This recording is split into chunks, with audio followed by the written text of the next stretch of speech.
Partly to mostly clear skies, delightful this evening, 63 for the overnight low. On Tuesday, plenty of sunshine, 81 for the high for early June. Can't really complain about that. Tuesday night, clear skies, 57. Wednesday, sunny and 81. Thursday, sunny and 85. This is 97.1 FM Talk. Chief Meteorologist Dave Murray.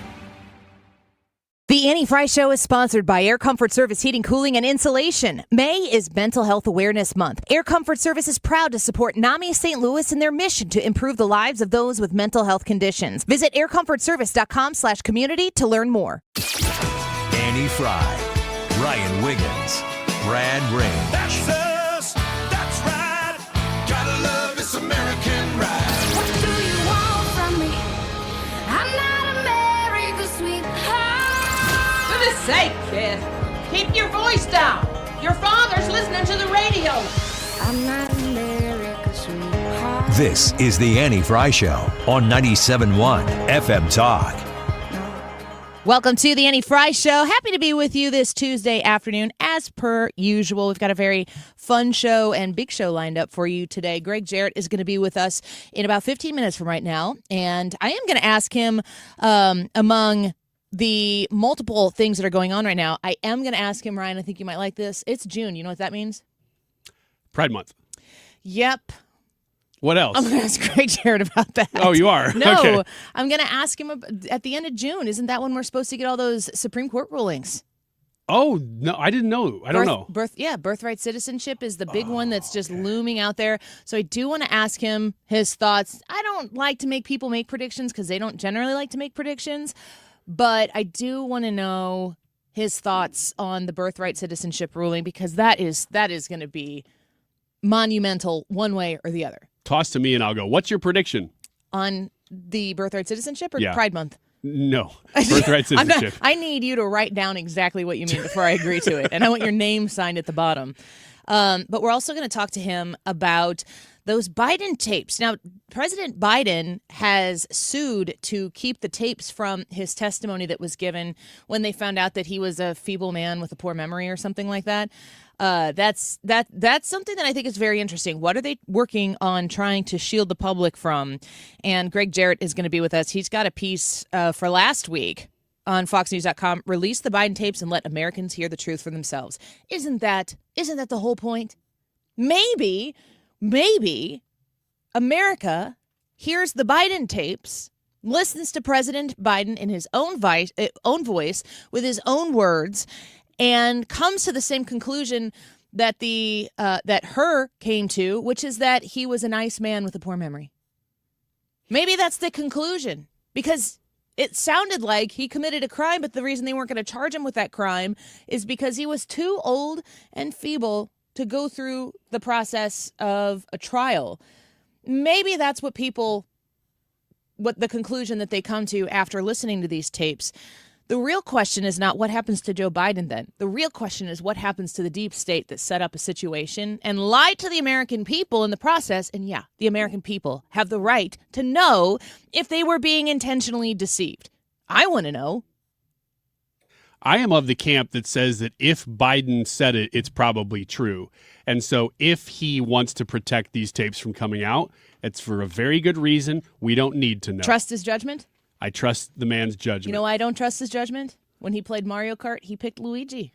Well, he's old as that. There is another problem that if Who picks Luigi? If the tapes come out and they show that he had no judgment, I'm going to be in a real predicament as to trusting his judgment. You're going to have to almost shift your perspective on everything. Yeah, because that's my way of thinking about everything. Are you a Biden. Luigi guy?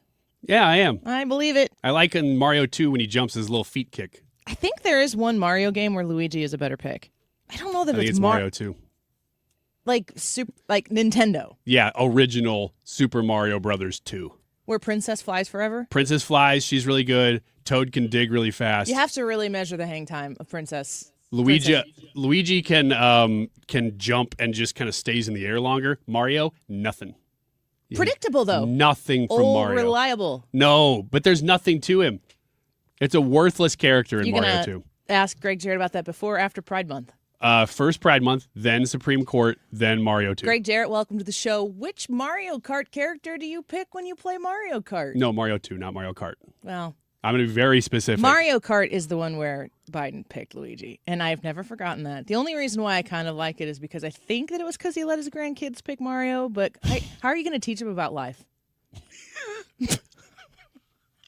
That's your beef, huh? Yeah. That's your number one problem with the presidency of Joe Biden? On the show tomorrow, and we're going to get to the bottom of this. I think you're going to get Jill if you request Joe. I'll take it. I would love to sink my teeth into that. I bet you would. I would love it. Jill, got some questions. Oh, my gosh. You're going to sit and listen. Talk about must-hear radio. Jim Talent's going to be with us at 1:05. I don't know which side of the seesaw we're on right now. Let's pull up the old Fox News website here and see, we're getting very close to a deal, or people are bombing each other again? Hard to tell. It goes back and forth so much. We'll get with Jim Talent and find out, especially about this. Did you hear the Axios report about the leak that went through Axios that Donald Trump and Bibi Netanyahu on the phone together, and Trump was like, "What the F are you doing?" I've heard a lot about that. Your thoughts?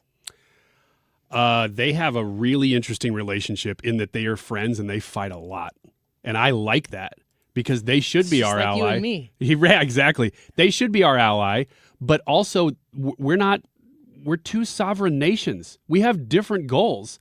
So the fact that those two guys fight is good. And that they can be, and that they can still come out. Accountable. Yeah. That's assuming that the leak. I think that the assumption was that the leak was intended to hurt the White House. Yes, but they haven't pushed back on it at all. Well, I have a theory. Did the White House leak it? That's a good question. Because the leak is that President Trump is strong-arming Bibi Netanyahu. I mean, the leak makes it look like Trump was taking Netanyahu to school, saying, "What are you doing?" I mean, yes, maybe there is the position where, as lockstep as America and Israel look on the outside, that in the background it isn't as lockstep, that there is disagreement. But I almost feel politically like it might be in the best interest of President Trump to have something out there that shows that he isn't Netanyahu's errand boy. I don't know what to believe, so I'm going to turn to my source, Joe Biden. Whatever he thinks, that's probably what's true. As I said at the beginning of this segment, if you just tuned in, that didn't make any sense. Jim Talent will be with us at 1:05, so in an hour from now, and we'll get his thoughts on that leaked call. Is it reliable that that's the actual truth? Israel striking in, Lebanon or whatever? How do you hold together a ceasefire if your main ally in this is not ceasing fire? If that complicates things, Jim Talent will break it all down for us in a way that only he can. And Corey DeAngelis at 1:30, I want to celebrate because we love teachers here. Love them to death. Literally. Unto the grave. Yes. We are covenantly bound to them. One. Each. Well, each one of us. Yeah. Not to all teachers. As we are, yeah. No, that's what happens when you sign up for the union. Right. That's that sacred oath. Yes, as we have said before, but not everybody knows this. If you're new to the show, all three of us in here, Brad, Brian, and myself, we're all married to teachers individually, not the same teacher. And so we have an interest and maybe a little bit of a behind the curtain peek of what the teacher life is like. I want to talk a little bit with Corey DeAngelis at 1:30 about teachers unions and where if you're in a union. I know so many people who are in a teachers union because of two reasons. They are literally scared to not be, and second one is it's just easier to stay with it. They don't think that they have any other options. I know that this has come up in Illinois, in Chicago recently, that some of the teachers in the union in Chicago were really mad at Brandon Johnson over union dues. And these are mostly Democrats. Well, the union tried to pass an increase in dues, and I think 60% of the union members were like, no. They said no. No, which is really kind of wild. So we'll talk to Corey DeAngelis about that at 1:30. And I just thought, you know what, the teachers are probably all home now. And I talked to a ton of you teachers who are like, I love listening to you in the summer, but I can't listen to you during school. I don't know why not. I don't know why you couldn't just mail in the afternoon. I mean, it'd be fun for all of us. Just turn it on in your classroom. Yeah. As like background noise. We will even add in arts and crafts led by Ryan Wiggins. Yeah, I'll do macaroni on a plate. On the radio. No glue, though, just kind of loose macaroni. It's abstract. Yeah, it moves. So as teachers are now off and some of you are dipping back in to listening to us, we're welcoming you back. Happy summer. We will be here slaving away. Mm-hmm. We don't stop working. You hear that, teachers? You hear that, honey? Yeah. Dear wife, dinner will be ready at 5. We'll talk to you at 1:30 with Corey DeAngelis about just kind of the lay of the land of what the teachers union does with the money they take out of your wallet. How is it helping education? How is it helping the teachers? And do you feel like a hostage in that situation? Should you feel like a hostage in that situation? I have a secret answer for you. No, but we'll get to the details at 1:30. Mark Sutherland will be with us at 2:05 to talk about the air show coming up. I'm pretty excited about it, and I just saw the weather, and it looks like maybe there's going to be rain. I'm not 100% sure. I got to look at the lay of the land. So we'll find out what the whole plan is for the air show this Saturday in Chesterfield and Sunday in Chesterfield. So incredible. I'm telling everybody I know about it. You have to go see this air show. It's incredible. So stick around for that. The YouTube poll for today, maybe X's and Y's might be my favorite segment that we do all week. Is there a better segment that we do? Annie, are you okay? Really? I love that segment. Just because it's for me, I like it because it's almost Thursday. We just get to kick our heels up and respond to whatever Trisha does says. all the work. Exactly. Yeah. Thursdays at 2:30 is good too. X's and Y's is a segment we do at 2:30. So if you're listening to us right now in your car on 97.1 FM Talk, if you're listening on the Odyssey app while you're at work and maybe you aren't as connected at 2:30, I want to invite you to stay or come back. But I also want to invite you to send us a text message at 314-241-9797 on two things, but both kind of dealing with the X's and Y's segment that we have at 2:30. It's where we ask each other, men and women in the room, about the opposite sex. Try to get to the bottom of it. Get in the psyche, in the brain of that opposite sex. We ask a lot of crazy questions, but we love to include yours. So if you have an X's and Y's question that you want us to ask at 2:30, now is the time to start texting it. I'm asking you one today on the YouTube live chat poll. What's worse in a shared bathroom? Leaving the toilet seat up or leaving hair everywhere? I've heard of both of those issues have come up in conversation in X's and Y's in this room before. And I know that we all experience a little bit of both of those things. So if you go to the YouTube poll today, tell us which is worse, leaving the seat up or leaving hair everywhere in a shared bathroom. But I really would love your questions for us to ask in the 2:30 segment on the Annie Fry Show text line, 314-241-9797. Ryan monitors that text line. So send us your question. Put your name in the text if you want us to include it when we ask the question. And Ryan will monitor those and we'll throw them out there at the 2:30 time slot. When we come back, Greg Jarrett on the Biden tapes. Greg Jarrett says, let Americans hear the truth for themselves. Let's talk to Greg Jarrett next.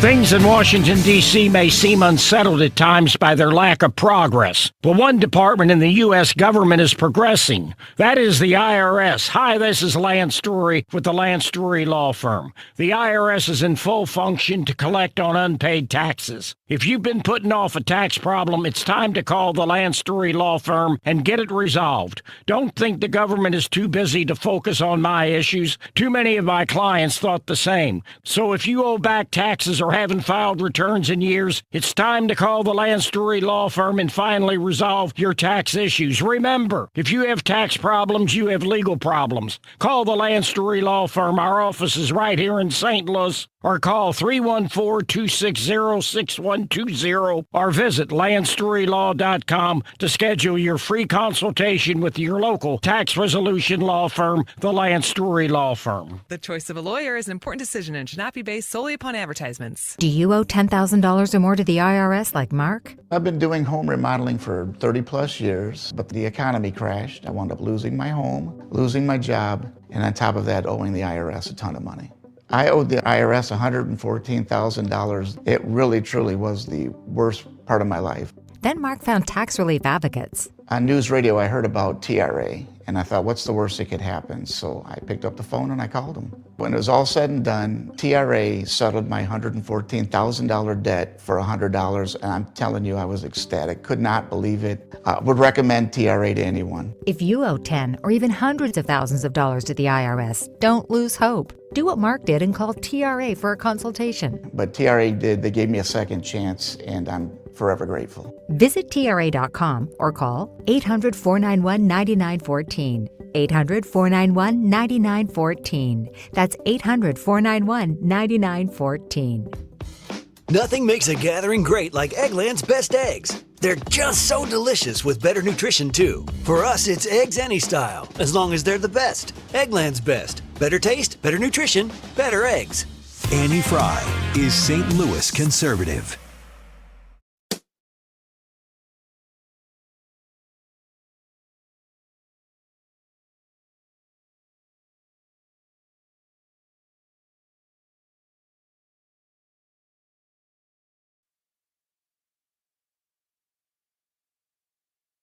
Why do you think that Joe Biden is trying to sue the Department of Justice, former President Joe Biden, to have his tapes that he did interviews on blocked from the American people hearing them? Do you think that he's trying to hide something? And maybe Acting Attorney General Todd Blanche could comment on if they will countersue and release those tapes to the American public. Are you talking about it with respect to his book? With respect to his Well, memoirs. I'd like to see it. I don't know. Maybe there's some constitutional reason. I don't know. I would like to see what he has to say, because we can never allow what happened to this country to happen. The man was grossly incompetent, and the Democrats, I call them the Democrats because the policy is so bad, but they came very close to destroying our country. We can never let it happen again, and I hope that you're able to produce that. I think it would be a very interesting reading for people. President Trump speaking at the cabinet meeting last week, talking about those Biden tapes. Biden is suing to keep them from being released. And our next guest says, release the Biden tapes and let Americans hear the truth for themselves. We welcome Greg Jarrett to the show, Fox News legal analyst, former defense attorney and law professor, and also author. Thank you for being with us today, Greg. It's good to have you back on the show. Oh, good to be with you, Annie. So talk to us, maybe just a dash of a precursor of what tapes we're talking about, and then we can get into why maybe President Biden would like America to not see and hear what is in them. Well, for a couple of decades, maybe more, Joe Biden was stealing classified documents. First, as a senator, he would take them home and keep them, which by itself is the Espionage Act. You know, these are top secret documents. You cannot take them outside of what's known as a SCIF, a secure location. Yet he kept taking them home, and I guess he wanted to use them for books that he was going to have a ghostwriter write. He did it as vice president. He was always given these thick notebooks of classified documents, and his staff always worried because after they gave it to him, those books would vanish. And of course, they were all found at three locations eventually: at his home, his office, his garage. I mean, just stacked full of classified documents. And, it was miraculous how Biden avoided being charged. It reeked of favoritism at the DOJ mixed with a corrupt cover-up. Because, as I just described them, the crimes were so blatant. Troves of classified documents. Then he compounds the felonies by sharing them with a ghostwriter. Well, now he wants to keep those tapes concealed, hidden from both Congress and the American people, and he claims, erroneously, that these are private, personal recordings. No, they're not. That's not what the law says, because they were obtained lawfully by consent in a criminal investigation.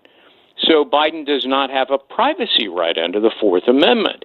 The tapes are in the public and prosecutorial domain. That strips away any privacy protections under the law, and I suspect the judge is going to rule that way.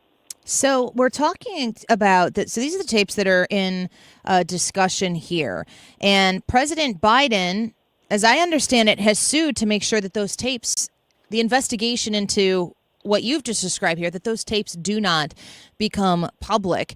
What could possibly be so wrong if Joe Biden, they didn't end up prosecuting him, if they become public? I mean, it seems like he's off the hook. What could be so bad about America hearing these tapes? Well, I think Biden doesn't want the American public or Congress to hear his failing mental health. There is one person who has listened to the tapes, and that's the special counsel Robert Hur, who in the end said, what Biden did was willful, it was intentional, it's a violation of the Espionage Act. He would normally be charged, but with a capital B, Biden is a, quote, sympathetic, well-meaning elderly man with a poor memory, end of quote. So in other words, according to the special counsel, Joe Biden did not have the mental capacity for a state of willfulness under the law. And of course, that, is an inane paradox. So a man who is supposedly incompetent to stand trial is perfectly competent to be president of the United States and at the time running for another year term. And that's insane. Of course, that defies common sense and logic. So the fix was in. It was, Hur was reporting to Merrick Garland's Department of Justice, which was running a protection racket for Joe Biden. Now, all of that has ended, and Biden, has run to the nearest federal court to try to stop the release, and I just don't think it's going to work. Is there some sort of executive privilege? I mean, President, when people compare, this is kind of a twofold question. When people compare at the same time this classified documents investigation that was going into Joe Biden and his classified documents in boxes in his garage to the same type of investigation that was going on at President Trump's home at Mar-a-Lago, who was a former president at the time, there was an executive privilege distinction that existed maybe in one place or the other. Does Joe Biden have some sort of executive privilege because he was the president at the time that applies to keeping these tapes hidden? Well, the privilege arises out of a law known as the Presidential Records Act, and it allows former presidents, to maintain records. And in fact, it has been a 2-decade-long position by the Department of Justice, dating back to Bill Clinton, that a former president can keep whatever he wants. Now, Joe Biden cannot avail himself of that because the theft of documents occurred when he was a senator and as a vice president. So he doesn't have the protection under the Presidential Records Act that Donald Trump did. The juxtaposition, as I wrote in my column recently, is pretty stark. Donald Trump had his home raided by the FBI for documents he was entitled to keep under the Records Act. But, at the same time, Joe Biden was given a get-out-of-jail-free card.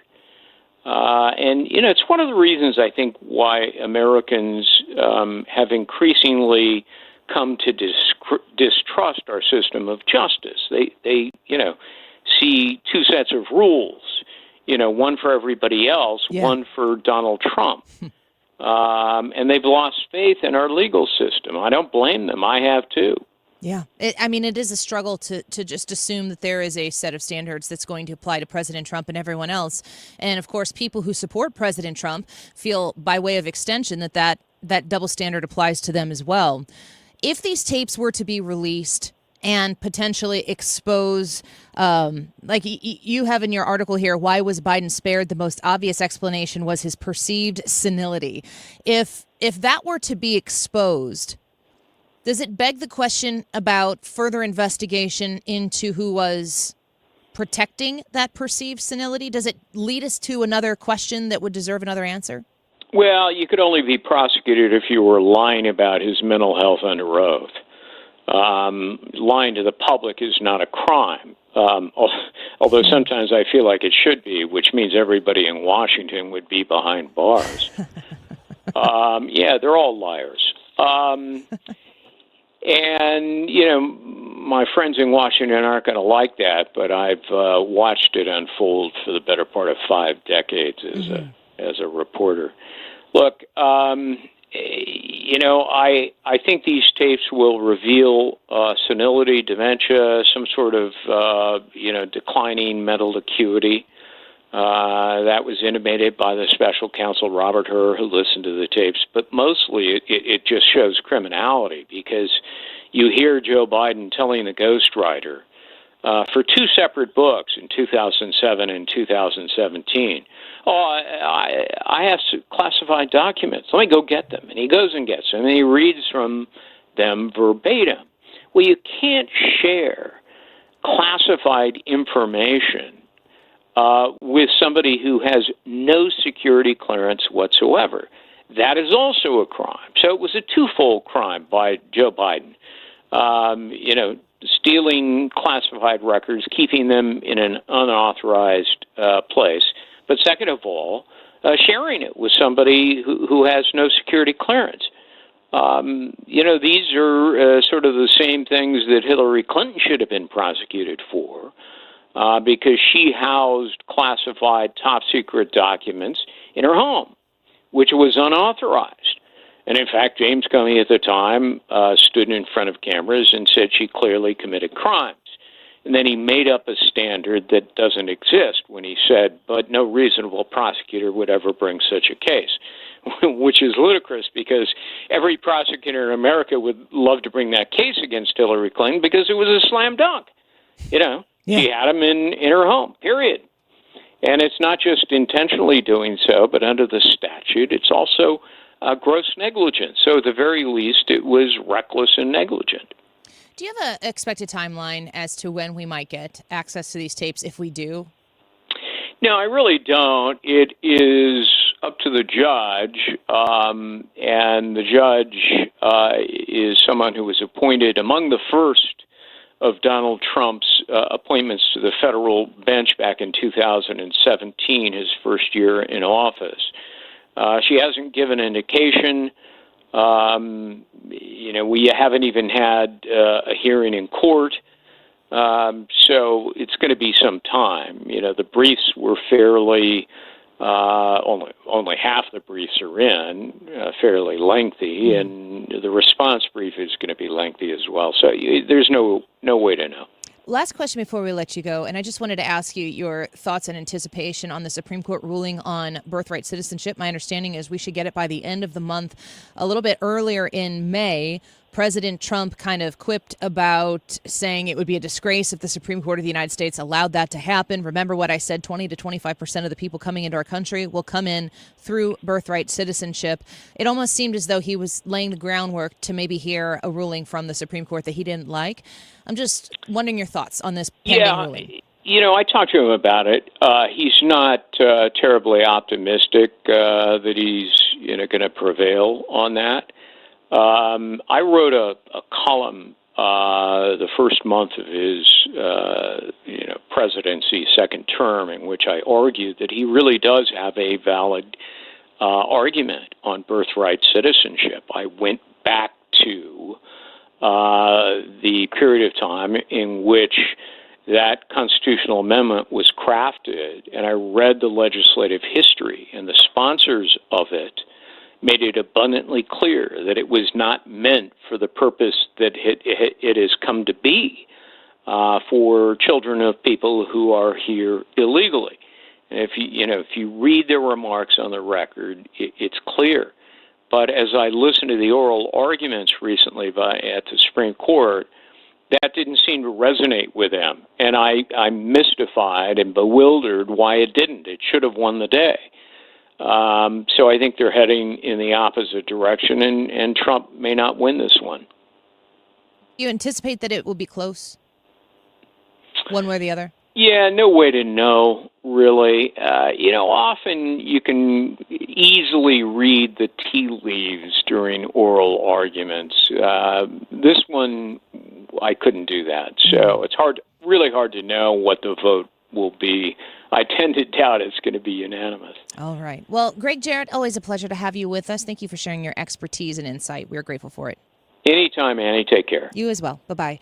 Greg Jarrett, Fox News legal analyst, former defense attorney and law professor, his latest piece on the Biden tapes here. He's saying, release the tapes and let Americans hear the truth for themselves. You can check that out at foxnews.com. I tend to agree with that. Americans, we're big boys and girls. We can handle consuming this information and making judgments for ourselves. I find it to be a worthy endeavor to see what was really happening at that time when there are still people who supported Joe Biden who will say that he was coherent and capable of executing the office of the presidency.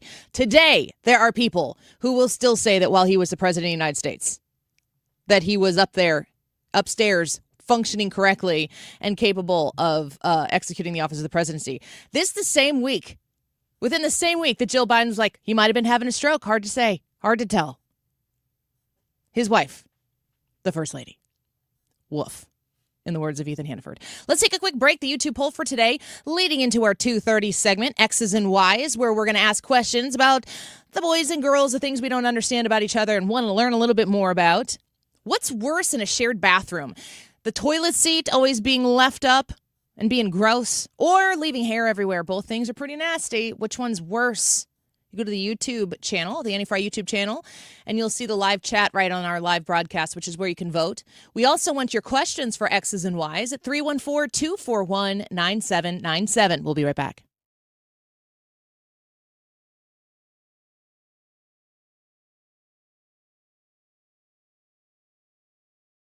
When it comes to planning your retirement, there's a lot to think about. Portfolio management, tax planning, and retirement income just to get started. Steve All and his team at the All Financial Group focus on those things and more. Their goal is to help you achieve your goals. Call 636-230-8824 or online, yourmoneymattersstl.com. Investment advisory products and services made available through Impact Partnership Wealth, LLC, IBW, a registered investment advisor. Insurance and annuities offered through Steve All, NPN number 153-07419.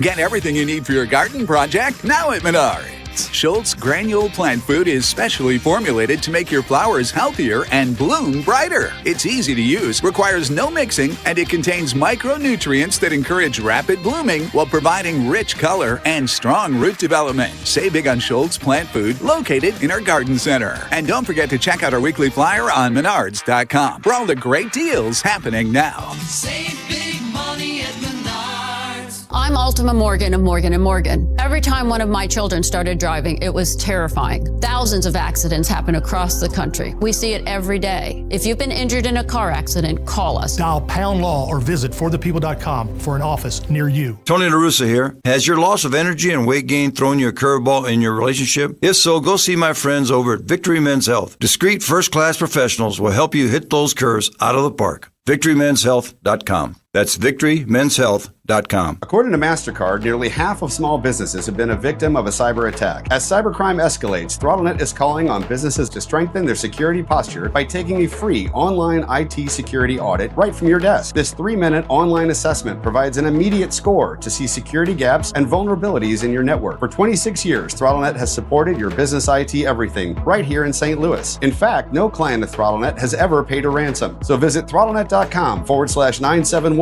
to take the free assessment today. The YouTube live chat poll today is what's worse in a shared bathroom?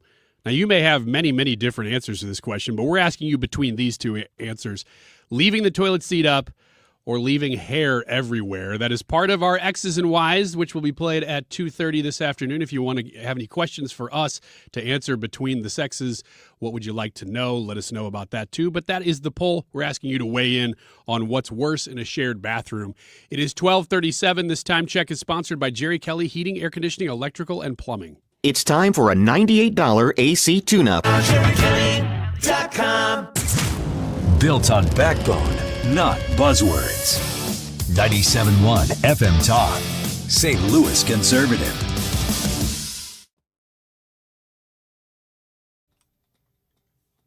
Welcome back to the Annie Fry Show. So you've got Dr. Oz today. He is doing the press briefing, filling in cabinet member after cabinet member. We've had the vice president. We've had Marco Rubio. We had Scott Bessent last week. And now we have Dr. Oz. We're going to listen into a little bit of what his initial remarks are here, because I know that he's done a lot to lower the prices of pharmaceuticals, leading in that charge, and also fraud investigations. So let's listen in and see what Dr. Oz has to say here. Often commenting on the fact that he'd been able to reduce the price by 1/8 of 1% at one point in the first administration, and he thought that was a massive achievement because it's usually just skyrocketing. And it's an important issue for a lot of folks in America because almost 1 in 3 Americans, when they go to a pharmacy to pick up a medication that their doctors prescribe for them, leaves empty-handed because they can't afford the medication, especially for branded products. And part of the reason for this, it's unknown to a lot of Americans, but is well recognized by the president and this administration, is that our drug prices are about 3 times higher on average than the same drugs made in the same facilities in the same American factories oftentimes than they are charging patients overseas in Europe, Asia, and other parts of the world. It's global freeloading. It's wrong. The president demanded that we change it, and as most of you know, we spent much of last year negotiating with the 17 largest pharmaceutical companies that drive over 80% of the entire business in branded pharmaceuticals, and every single one of them agreed to a most favored nation drug pricing strategy, which simply stated means that these medications, especially going into the future, will be priced at the same amount as the rest of the world. It doesn't mean price fixing. We're not telling pharmaceutical companies what to charge. We're saying to them, whatever you charge us, you got to charge the other folks, which means we might be able to help you overseas to get better pricing so that you can make up some of the losses that you'll experience here. And the Council of Economic Advisors estimated that the benefit of the president's negotiated program is about $600 billion over the next 10 years, $600 billion of savings. The question then becomes, how do you actually get that savings to the American people? And we work together with some wonderful folks, Joe Jebbia at Corstein, who have been building the TrumpRx.gov site. And I've got an announcement that today we are adding 160 more drugs to this site. Now, the site already has 700 or so, or 600 or so drugs, so it's going to take it over 750 total. But that is an important number for other reasons. It means that 4 out of 5 medications that are picked up by Americans going into that same drugstore that I mentioned earlier now have the opportunity to double check that the price they're getting in that drugstore, wherever they're buying it from, is the best price out there. So it's a transparency site. It gives everybody the ability to make important decisions about medications they're purchasing with full knowledge of what the cost of those medications are. And that's important because transparency drives cost-effective changes in how we procure and consume products. You would never buy a car without knowing the cost of the car. Some of these medications cost what a car costs. And so these are important assets for the American people to have. I'll put some numbers on this. In the 2 weeks since we did the last event with the president on this topic, we're now up to about 12 million unique visitors to the site. Estimated savings are about $500 million, and again, climbing rapidly as more Americans learn about the program. And it is our great hope and belief that the average American, before they make a purchasing decision for a pharmaceutical product, will start using TrumpRx.gov as a standard, as a baseline, to take advantage of something that's been given to you. Again, there's no money made from this site. The government does not charge money to people using this site. It's an opportunity for you to be empowered. That stated, I want to add to that one additional insight that some of you would like to hear, which is that starting on July 1st, the patients on beneficiaries on Medicare who are eligible for GLP products, the weight loss products that the president speaks of frequently, will be allowed to obtain those products for $50 a month. Now, the list price, as you know, for a lot of these drugs is well over $1,000 a month. We've been working hard to push down on these prices to make sure that these medications, which can be life-changing and even life savings because of their impact on weight loss and downstream complications like diabetes and hypertension and all the things that they cause, like kidney failure and heart disease and strokes and dementia, even cancers, all those risk factors are going to be mitigated, we believe, if these medications are used correctly.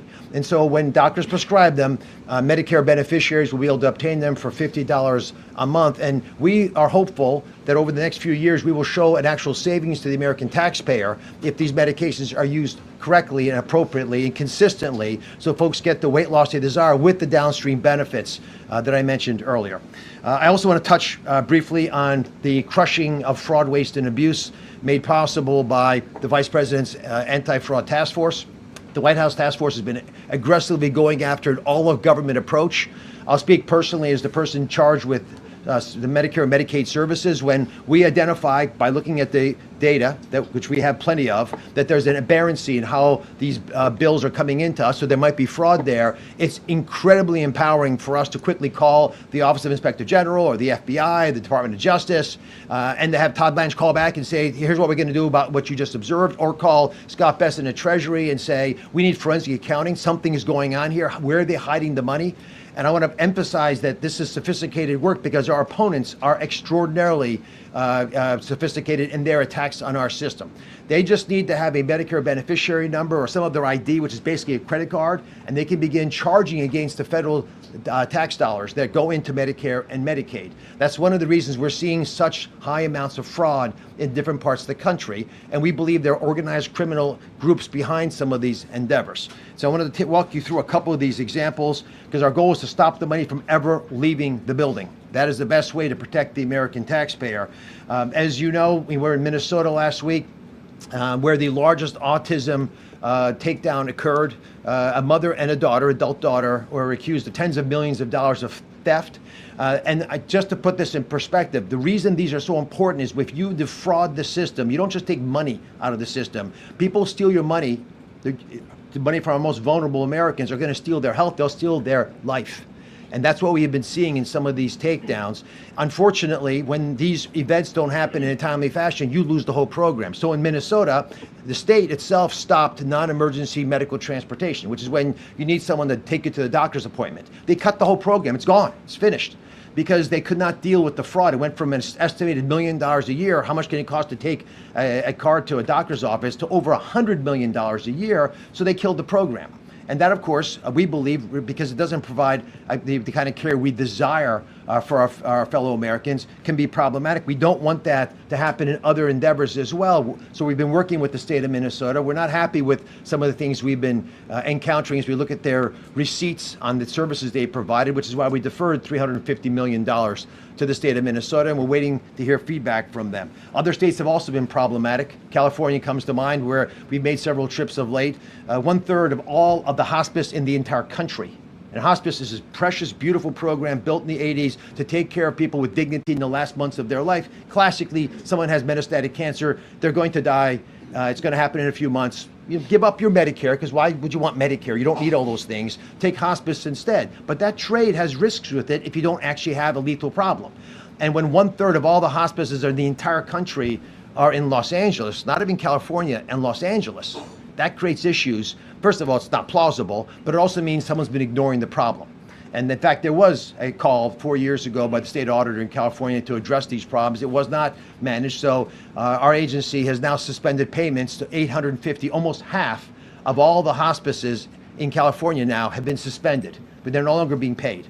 And we're going to keep aggressively going at this problem, because when we go after hospice in California, guess what happens? Hospice in Nevada went up 7-fold. Hospice in Arizona, hospice in Texas, they've all gone up. These scoundrels run to other areas. I just learned this morning, now they're infiltrating the home healthcare space in California, which is equally a problem, because now they're taking advantage of a different sector of the population, this time Medicaid, but using nefarious techniques and technologies to do that as well. And again, these are organized criminal syndicates, we believe, in many instances. And that's why being a personal care service attendant, which is, again, doing something that your family would normally do for you, carrying groceries upstairs, driving you somewhere, that job is now by twofold the most common job in California, and it's the most common job in New York.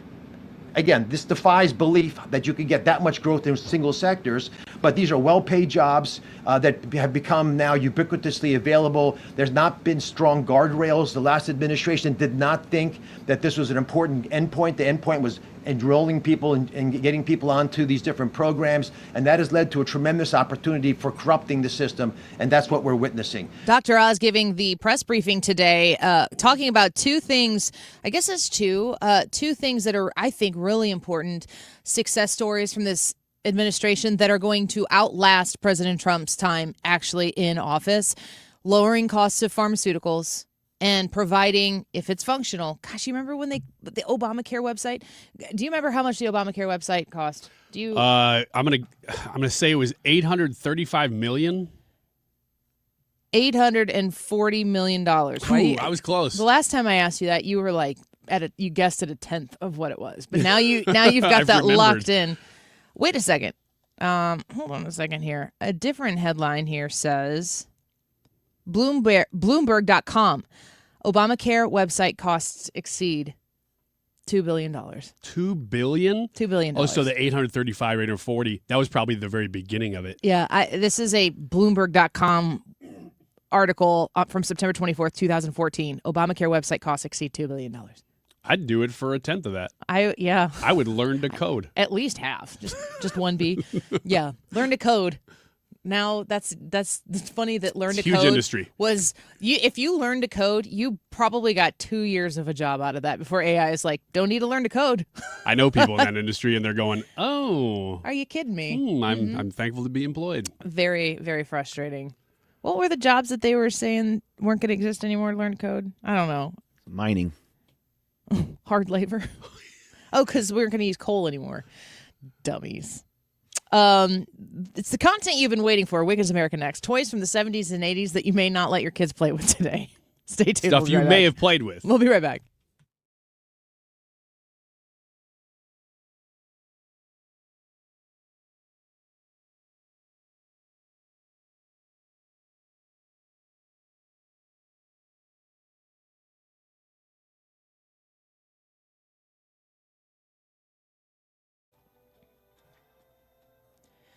HomeshieldFoundationRepairs.com. Rain comes down, goes in the ground, goes in your basement, and that sucks. 314-271-9900 if you are looking to get ahead of that problem once and for all.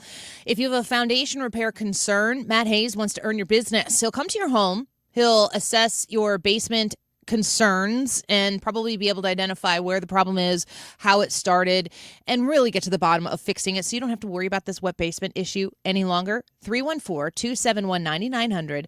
Call 314-271-9900 and talk to Matt Hayes about your basement waterproofing needs. A lot of foundation repair concerns that you have can be addressed by Home Shield Foundation Repair. If you have noticed at your home maybe a little bit of a crack in the wall and the paint and it's grown and you've realized, our foundation is shifting, that could be very problematic. Get ahead of it before it becomes an imminent must take care of right now kind of problem. That usually costs more too. 314-271-9900. HomeshieldFoundationRepairs.com. What's happening now? I give him all the credit in the world for the hold that he has on Republican voters. We're talking about it. The typical American family has gained about $3,000. 97.1 FM Talk. Most sellers put their home on the market and just wait to see what happens. Hey, it's Mark Cox, and I'm with Gloria Liu, your home sold guaranteed realty. Gloria, is there a better way to sell? There is. Instead of listing your home the traditional way and hoping for the right buyer, I can get you up to 8 competitive cash offers right from the start. That means you're not guessing what your home might sell for. You're looking at the real offers and choosing the one that works the best for you. It also helps you to set the right price and create stronger demand if you decide to go to market. It gives you control, leverage, and a clear path forward before you accept just any offer. And remember, I'll guarantee to sell your home at 100% of the market value, or I'll pay you the difference. Before you sell your home, see what your options are. Call the one I trust, Gloria Liu, 314-325-6888, or visit GloriaHasTheBuyers.com. That's GloriaHasTheBuyers.com. Gloria and seller must agree on price and possession. The Annie Fry Show is St. Louis conservative. Wiggins! Wiggins! All right, these are toys from the 70s and 80s that I'm asking 2 questions. 1, did you ever play with these things? And 2, would you let your kids? Okay, hit me. Number 1, clackers. Don't know what that is. Clackers have actually been outlawed because of the way that people could use them to hurt people. Clacking? But they were the two balls at the end of a rope. Now, they changed in the 80s. In the 70s, they were originally on the end of a rope, and you held the middle of the rope. Oh, yeah, I use and you that. went up and down, Wait and a they clacked second. back and forth. It was hard to do. Oh. See, now, there's a toy that maybe was the upgraded version of this. Yes. This is the 80s version. Well, I'm doing Slash what I 90s. wish you would be doing here. I'm going to share the pictures of these things, too. Okay. There we go. Yeah, so the 80s/90s version was the one that had the handle, and they were plastic, and they were kind of on a fixed point so that they were easier to clack. But back in the 70s, apparently, I never played with the original, they were just on a rope, and you had to figure it out how to do it yourself, and they would shatter, and you could really hurt people with them. Were they really banned? Well, they don't sell them anymore. I mean, you can't find them. You can't even find the newer version on the stick. But the question is, did you ever play with them? Would you let your kids? I definitely did the plastic one. I did too. Yeah, that happened. They had to be so annoying Yeah. for somebody to walk around hitting those things constantly. So that's the type of toy you buy your nieces and nephews. Yeah, there you go. Go away. Hey, go play with this around your dad. He'll love it. Would I allow my kids to play with these? No, they're too loud. Not for the reasons that they're banned, but... What's next? The next one is jarts. Yeah. Did you ever play with jarts? No, but we had people commenting on here on our YouTube suggesting that jarts was going to be on the list. What are jarts for those who are not familiar? Jarts are a popular lawn game that could easily kill someone when thrown carelessly, says this article from Parade. It says they were basically just big, fat darts that you could throw across your entire yard. Or into your neighbor friend. They were made of metal. They had... An outdoor game for the family. Jarts. They were Missile sharp. game. Yeah, they had pointed steel spikes on the end of them. Mm-hmm. And so, no, that is an answer. I did remember playing that, though. You can get jarts now, but the ones that I just clicked on here, they are like super intentionally not pointy. Yeah, you can get them with... It's like, right. We got it.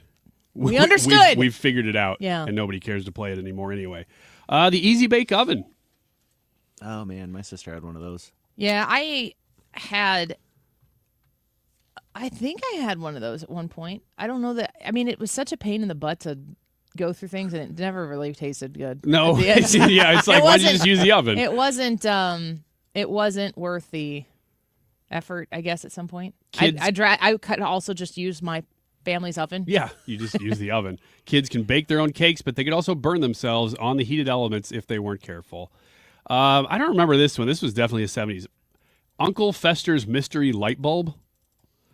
Uncle Fester was a popular TV show character on The Addams Family. His legendary scenes when he puts a light bulb in his mouth and it lights up. Oh,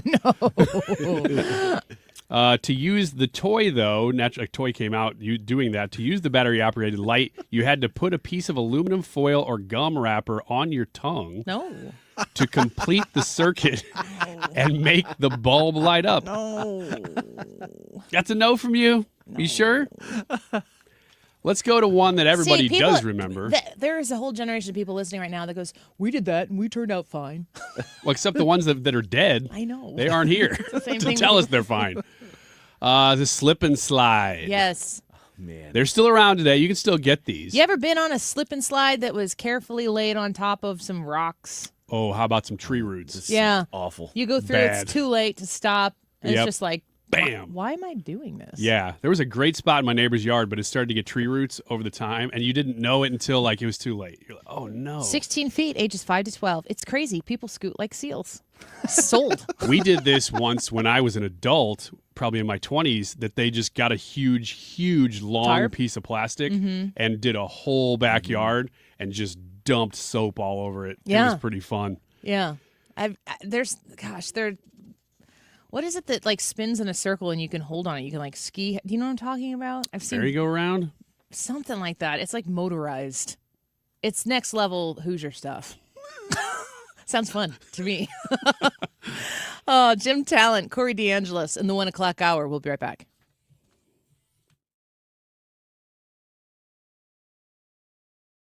Ready for instant curb appeal that comes with a 25-year transferable warranty, call Rhino Shield today. We do brick, block, stucco, asbestos, aluminum, steel, cedar, and more. Over the past 20 years, we've done thousands of homes, businesses, churches, schools, condos, parking garages, large metal buildings, and strip malls, from Champaign to the Lake of the Ozarks. We do flat and sloped metal roofs to extend their lives too. Proud to be veteran-owned and manufactured in the good old USA, so we're tariff-free. We're exceeding expectations every day. Evaluations are free. A+ rated with the BBB and a lot of 5-star Google reviews. Call 877-25-RHINO, 877-25-RHINO, or 877-25rhino.com. See what we did there? Genius. Tell them, ladies. Don't paint, don't Rhino. Go Rhino Shield. Never paint your house again. Rhino Shield. Stewart's American Mortgage Bagel Loan Guy. He's got something special going for you for a limited time. So you will, if this sounds interesting to you at all on a new home purchase, you're going to want to contact Stewie to see how it could apply to you. The number to get a hold of him directly, 314-324-4440. 314-324-4440. Call or text. I love the text option. Here's what you're going to ask him about. A 1% discount on a locked-in interest rate for the first year of a new 30-year loan. For the first year of a new loan on a new home purchase, lock in a 1% lower interest rate on a new 30-year loan. And you can still qualify for the bagel loan, which means you get a 1% lower interest rate on that new home purchase 30-year loan for the first year, and you don't have to pay anything in closing costs. This is going to aggressively make you the top buyer looking to buy that house that you've been dreaming of. Contact him at 314-324-4440. Google the bagel loan, NMLS number 226715. This is Tom Ackerman for Ophthalmology Associates. You know, the doctors, or just the best doctors to see for your best vision in St. Louis. 314-966-5000. The doctors. They've treated more than 250 doctors. That's more than any other practice. Dr. Greg Birdie, Dr. Ranjan Malhotra, Dr. Robert Bersati, Dr. Andy Royer. 314-966-5000 is their phone number. 314-966-5000. Dr. Birdie, Dr. Malhotra are cornea surgeons and experts in diagnosis and treatment of diseases of the eye, dry eye, allergy eye, cataracts, macular degeneration, glaucoma, LASIK surgery. The Doctors of Ophthalmology Associates, experts. Call for an appointment today, 314-966-5000, or visit them online, youridoc.com, 12990 Manchester Road, quarter mile west of 270. 314-966-5000 or youridoc.com. KFTK FM Florissant from the Kaufman Townsley St. Louis's Injury Lawyers Studio. Call 314-777-7777. That's 314-777-7777. And Trump says it's not true. On Lisa Brady, Fox News. He's denying reports that the U.S. and Iran have stopped speaking, calling it false and erroneous. Also just posting that he's told Iran it's time to make a deal one way or another. This, as Secretary of State Marco Rubio also says diplomacy is not dead. Rubio tells a Senate panel Iran is starting to agree to talk about aspects of its nuclear program it previously refused to discuss. Still, the Secretary of State says any deal must reopen the Strait of Hormuz. And reopening the straits means the following. Ships can sail through international waters the way they can do through other choke points around the world without being fired upon, without paying a toll. That's condition number one. Iranian state media says Tehran has stopped communicating with mediators about a ceasefire extension because of Israel's widening attacks on Hezbollah militants in Lebanon. Fox's Jarrett Halpern at the White House. President Trump taps Bill Pulte to be the new director of national intelligence. Pulte is director of the Federal Housing Finance Agency, where he's made mortgage fraud allegations against some political opponents of the president. Americans need an intelligence chief loyal to the facts, the intelligence, the security of the nation, not the political interests of one man. Senate Minority Leader Chuck Schumer leading the White House briefing moments ago. Medicare Administrator Mehmet Oz says he trusts President Trump's judgment. He is a very sharp, quick study of people, their emotional abilities, and their ability to persevere in the face of hardship. So I have confidence in his decision. Dr. Oz dismissing several questions about Pulte's lack of intelligence experience, saying that's not his lane. Intelligence Defense Chief Tulsi Gabbard announced her resignation last month following her husband's cancer diagnosis. A permanent replacement would need Senate confirmation. America is listening to Fox News. I move mountains for a living. Literally. That means I don't carry hand lotion, and when it comes to serious heartburn, I don't mess around with anything but Rolaids Max Strength. Its dual-active formula has 1,500 milligrams of calcium carbonate and magnesium hydroxide that relieves heartburn fast. And the best part? The roll fits right here in my pocket, so I can get back to moving mountains. Rolaids spells powerful relief. 1,500 milligrams is our highest amount of antacid per tablet. Read each label. Use as directed. Keep out of reach of children. You're great at protecting your data, but lots of places could still expose you to identity theft. I thought it was safe. If that happens, LifeLock gives you a US-based restoration agent who will stick by your side from start to finish. Phone calls, filing documentation, preparing insurance claims, your agent handles it all. In fact, we're so confident restoration is guaranteed or your money back. Isn't it nice to have someone like that on your side? Save up to 30% with promo code NEWS at LifeLock.com. Terms apply. Air Comfort Service, heating, cooling, and insulation. Weather.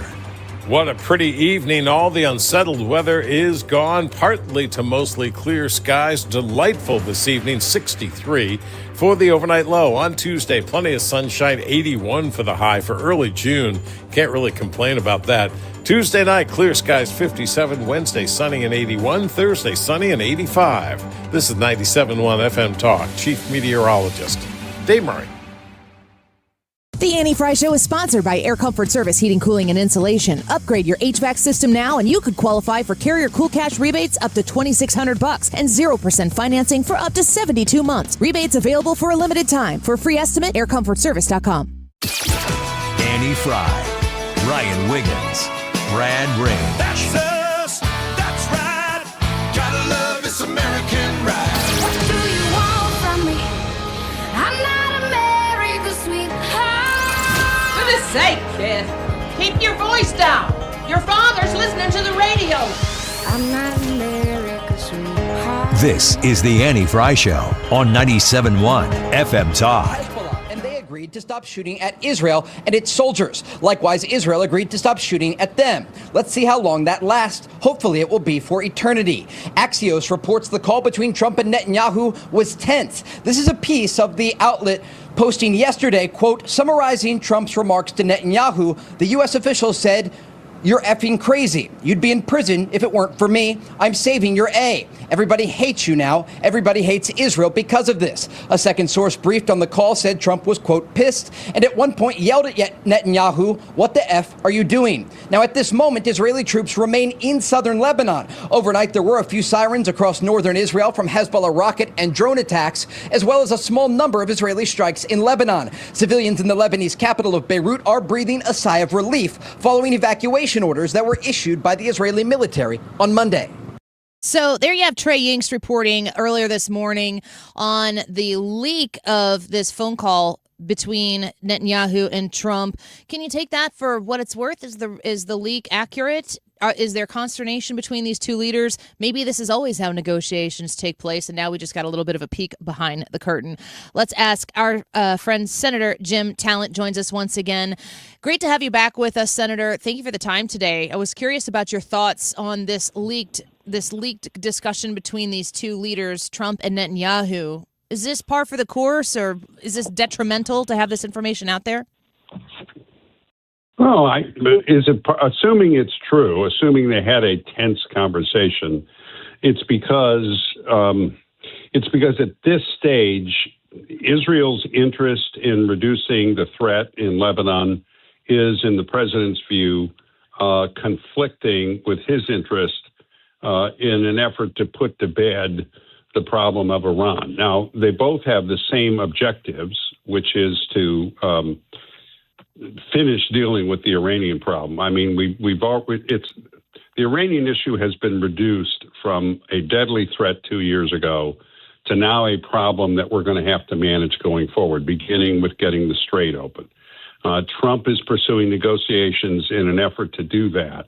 And the the conflict in Lebanon right now is gumming up the negotiations. So it's a disagreement over a tactical matter rather than over strategy. and there will always be tension between allies. That's how I read it. But they have the same strategic objectives in the region, and they both understand the importance of the American-Israeli partnership. As I understand it, President Trump has two goals or initiatives here. The first, according to Secretary of State Marco Rubio today, the Strait of Hormuz is to be opened and safe for passage, first and foremost, precursor to anything else.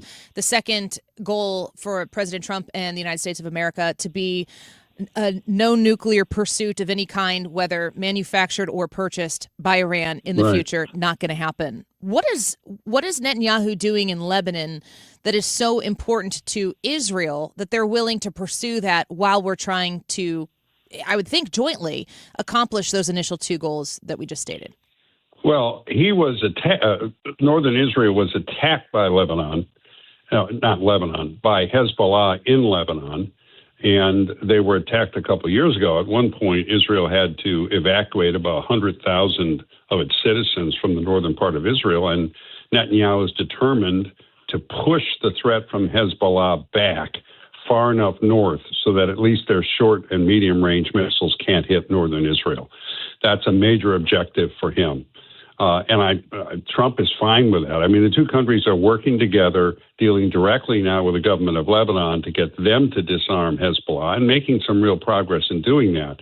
But this tactic right now, in the president's view, and I don't know enough about the specifics of the negotiations to be able to critique this, but in the president's view, it's making the outcome that he thinks he's close to with Iran harder to get. So he wants Netanyahu to suspend, at least for the time being, while we proceed with the negotiations with Iran. That's, I assume, Annie, I can't be certain, but I assume that that's the issue here between the two of them. We're speaking with Senator Jim Talent here on the Annie Fry Show. So, how many weeks have you and I had the discussion where it goes back and forth, ceasefire is happening, negotiations are nearing an end, and then, the Midwestern OPE comes in and it's not happening. President Trump continues to repeat the line that he's not in a hurry. He knows what he wants and he's not interested in speeding up the process for political purposes. But at the same time, I hear a lot of smart people saying that Iran's play here is to drag it out, that the longer this takes, the better for Iran. Your thoughts? Right. So let me give a little context. I referred to it before. Okay. So 2 years ago, they were a major threat. They wanted to dominate the region. They were in control of Syria, Lebanon, Gaza through Hamas. Okay. As a result of the joint military action, most of it Israeli, but culminating in Operation Epic Fury, Syria is gone as an ally for them. Lebanon has been significantly compromised. I mean, Hezbollah has been very much degraded. Gaza is gone. The Houthis in Yemen have been hurt badly. And Iran itself has lost the vast majority of its military capability, virtually all of its military industrial base, leadership decapitated, and the nuclear program as a program is now gone. So what Trump could do is just take the W, force the strait, just force it open, and then end the thing. But being Trump, he wants as big a win as possible. So he's trying to get them to open the strait, in essence, to bow the knee, and to give us the nuclear material. And I imagine, so the issue is, how long is he going to continue pushing in an attempt to get that? What I would prefer, and what we started to do 3 weeks ago, Annie, is just force the strait open. And then once that's happening, continue to choke the Iranian economy. I guess that is what Trump is going to do if he can't get the agreement that he wants. I'll just add one more thing. What we don't know on that point is how much of a squawk the Gulf states have put up about the idea of forcing the strait, because they're worried. Iran still has some missiles and drones left. They're worried about an attack on their infrastructure. And the president is managing that as well. So when I've talked in the past about this new coalition emerging to manage the Middle East, it's Israel, Jordan, Egypt, the Gulf states, under the leadership of the United States. It's a coalition, and our president has to manage it. And that's what he's doing right now, and evidently having a little difficulty with Netanyahu. Yeah, I just don't, to what you've said, other military experts that I've had on the show, we so forcefully got the job done. I remember the president saying, boy, we are sure ahead of schedule. So, the timing of all of this was a key talking point from the president at first. Maybe he could go back, he wouldn't have emphasized a 4 to 6 weeks timeline or we're way ahead of schedule. Maybe he wouldn't have said that as much. Maybe he doesn't care. But I hear a lot of people saying, like, gosh, we've got the military capability to just take care of business right now. There's such a diplomatic approach that President Trump is seemingly trying to take with a lot of talk and a lot of negotiations that are going on. Is there another party that we're trying not to offend, upset, or agitate that's causing us to do a lot more talking as opposed to a lot more doing? Yeah, well, in terms of the strike, well, first of all, the Operation Epic Fury was estimated to take 4 to 6 weeks. It took about 5 weeks. Okay. I mean, that was the military side of it. Then we began Economic Fury, and we've been throttling them. Nobody ever said that was going to be over in a couple of weeks. And the issue is the Iranians played their last card. They threatened the Strait. And as a result, it has blocked oil shipments, which is having an effect, particularly on the international economy, and it's causing us to pay higher gas prices. So the natural response would be, well, then we'll just open the Strait. And we started to do that, if you recall, with Project Freedom about 3 weeks ago, and then we stopped. And that's where I think, as I just mentioned, I think a third party was heard from. I think the Saudis said, look, yeah, you can do this militarily, but they might get off a lucky shot and hit our desalinization plants, which would be a disaster for us. So I think at that point, the president said, okay, we'll just keep the blockade going, which is hurting them tremendously, and try and get them in a corner in negotiations. And that's what's dragging it out. I think if we could open the Strait up, which militarily we can do. I mean, I've been briefed on that a dozen times over the years. When I was in office, it's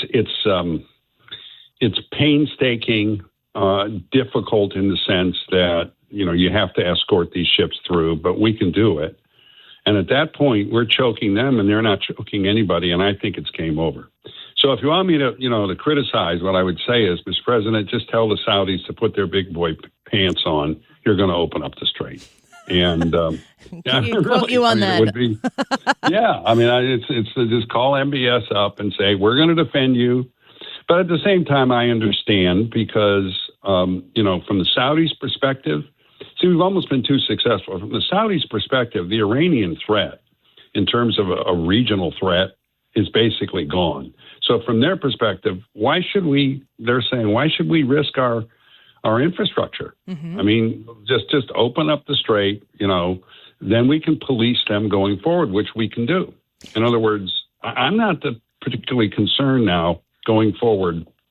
I mean, I'm concerned about Iran, but it's moved from the level of a threat to a manageable problem. And this is the president trying to get the big W here. Sure. Have we done Saudi Arabia a favor up to this point? Yeah, because they understood that, look, regionally, I mean, Iran, we're the great Satan. They've been attacking us. Israel is the little Satan. But the real point of Iranian policy has been to dominate the Middle East, and in particular, their Muslim neighbors. Yeah. And the big enemy there for them was Saudi Arabia, and the Saudis understood this. I mean, they absolutely wanted us to do Epic Fury, and this is the reason. So we've done the whole region a favor, but now this is the end game. And diplomacy, I'll just tell you, Annie, if it weren't for the higher gas prices here, my guess is most Americans wouldn't care. Oh, totally. So that's, from my standpoint, if I was sitting there at the table with them, I'd say, Mr. President, get the Strait open. Oil prices start going down as soon as we signal that we're going to do that. And then we can take our time with diplomacy. But as I said, he's managing the Gulf states, and I think that's probably the difficulty. Remember a couple of weeks, actually it was last week, he said, okay, we're going back to negotiations, and he told the Gulf states, you're going to sign the Abraham Accords when this is over, right? Mm-hmm. So what he's saying is, look, we've done you a big favor. Now, we're doing it for ourselves as well, and we're doing you the additional favor of not opening, not forcing the Strait, which would cause Iran maybe to shoot at you.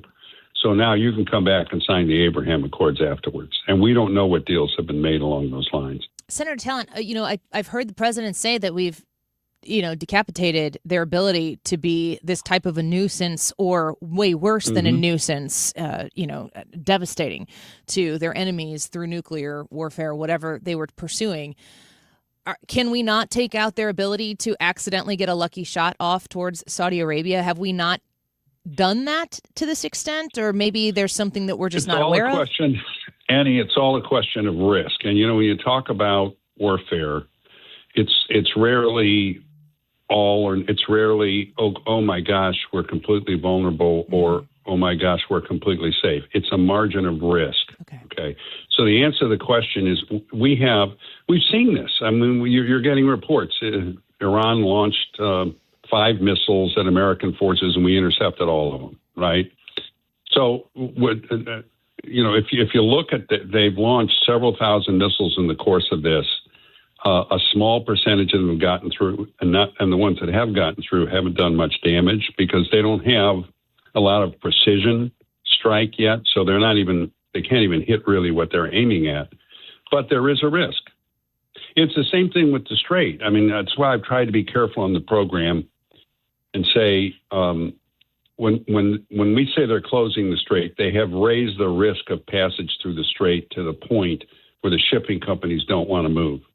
Now, actually, I mean, I saw open source intel. It's about 70 ships have gone out of the Strait. There is a corridor you can go on. It's on the south side of the Strait. They just took the chance and ran it, and they were fine. We can reduce the risk. So when I say opening up the Strait, I mean reduce the risk much, much more than it's been reduced, so that these ships are willing to move. But there'll still be a risk. I mean, as long as they have a speedboat and they can, aim it at a freighter, there will be a risk. Yes. Last question before we let you go. We're grateful for your time, Senator Talent, speaking with us right now. You talked about how if it gets opened up and people are freely passing once again, no tolls, no threat, those oil prices will come down globally. Is there a correlation to how quickly my Chrysler Pacifica sees a little bit of relief when I go to the corner gas station? I mean, how quickly does that open up, prices go down, and then the gas stations go, okay, well, we got to drop here? Now, here you need an oil expert. What I will say is a lot of these prices are because of the futures market. In other words, what do they expect oil to be selling for in 3 months and 6 months and a year? Well, once the straits open, those begin to drop, and I think you'll see drops pretty quickly. As a matter of fact, we've seen fluctuations, haven't we? Yes. As the market thought, the problem's probably going to be over, the price begins to go down. How long it will take to get down to where it was, I don't know. But I think we'll see drops right away, and I think once Americans see it going down and understand the situation is stabilized, a lot of the anxiety will be gone. This is the messy diplomatic end of a war that, as a war, went extremely well and accomplished its objectives. And I think when it's over, one way or the other, which it will be, people will look back on this and think, yeah, this was a very good thing to do. Personally, I'd like to see all of those people in Iran get it in the neck. We have decapitated a lot of them because of what they've done to us over 47 years. But I can't crime the president if he wants a negotiated solution, having accomplished a mission, and then he figures, you know what, we can deal with these people going forward. And he's right. We can now, I think. Senator Jim Talent, thank you for being with us today. It's always a pleasure to speak with you. Good talking to you, Annie. Take care. Bye-bye. Bye-bye. Have a good week. Senator Jim Talent, former United States Senator from Missouri, as well as Congressman, Chairman of the Reagan Institute's National Leadership Council, on X at Jim Talent. All right, let's take a break. The YouTube poll for today: what's worse in a shared bathroom? This is a precursor to our 2:30 segment this afternoon, where we do X's and Y's. We're going to discuss what are the things that we want to know about the opposite sex. And we love when you send in your questions that you would like Brad and Ryan and myself and maybe a surprise female guest to parse. We'll go through these questions and ask them of each other and get some solid answers. So what kind of questions do you have for women, for men? You can text them to us at 314-241-9797, 314-241-9797 on the Annie Fry Show text line. And also, you can feedback on this YouTube live chat poll. What's worse in a shared bathroom? Leaving the toilet seat up or leaving hair everywhere? We'll be right back.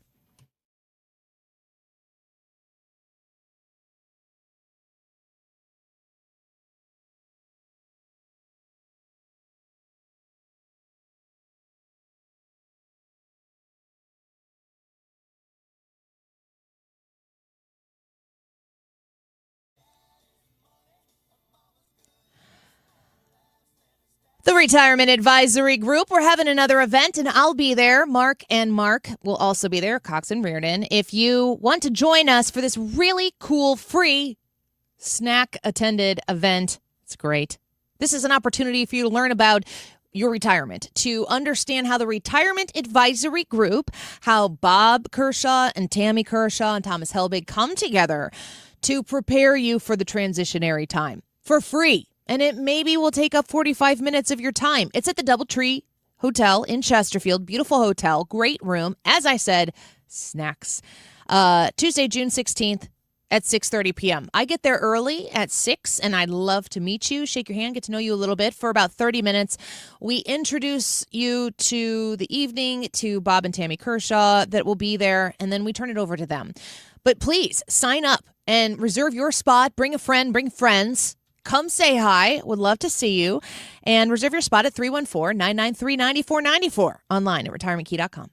Listen up. If you have not paid self-employment, business, or individual taxes in years, the IRS will find you. Hi, this is Lance Story with the Lance Story Law Firm. I offer real solutions. If you have unfiled returns, unpaid taxes, levies, or liens, call me, Lance Story, today and let me get between you and the IRS. I'll protect your rights, including your right to appeal or even your right to take the IRS to tax court. At the Lance Story Law Firm, our practice is focused 100% on fighting the IRS. Remember, IRS problems are legal problems, and they need to be handled by an expert attorney who's done it for decades. So call the Lance Story Law Firm today. We're local. Our office is right here in St. Louis. Call 314-260-6120 or visit LanceDruryLaw.com to schedule your free consultation with your local tax resolution law firm. The choice of a lawyer is an important decision and should not be based solely upon advertisements. Don't let tax refund worries hold you back. File now with TurboTax on Intuit Credit Karma.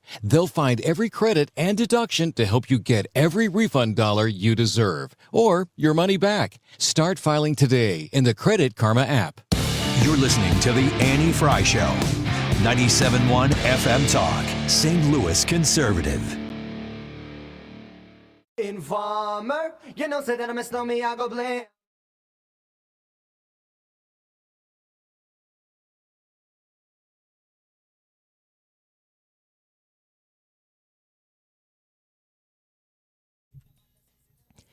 In about 5-6 minutes, we're going to welcome Corey DeAngelis back on the show. He's a research fellow at the Heritage Foundation, senior fellow Americans for Fair Treatment, and author of The Parent Revolution. We're going to talk about teacher unions and just kind of what's the process? What's the cycle?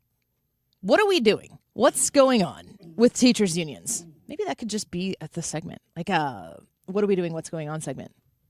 Just you could ask a lot of questions. Understanding of a particular issue, because there's no, I mean, I'm sure there are headlines out there that I could pull that would make it relevant, but I wanted to talk about this because I know that there are teachers who listen to the show in the summer and then you can't during the school year. Although some of you listen on your prep, and I love that. That makes me happy to hear that. Teachers unions really have a stranglehold on the teachers who fund everything that they do.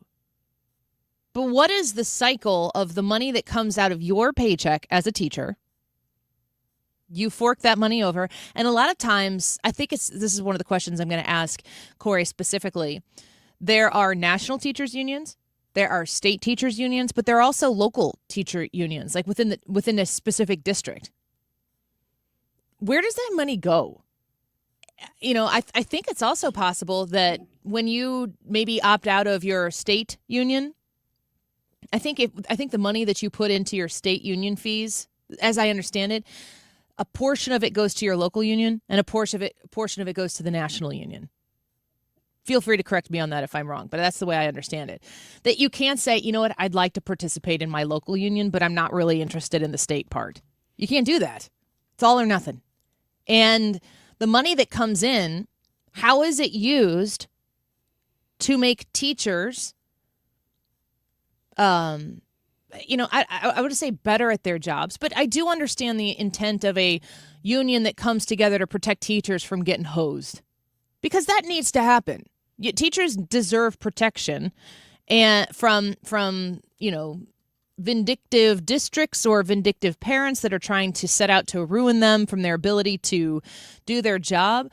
But is the teacher union really in existence specifically for the betterment of the teacher? Or maybe it is, but it's also got other ulterior motives that are being funded by the money that comes out of your paycheck that you maybe would like to have in your paycheck. Or you might think to yourself, I don't have another option, though. Like, if I opt out of the teachers union and something happens, I'm toast. So I don't have a choice.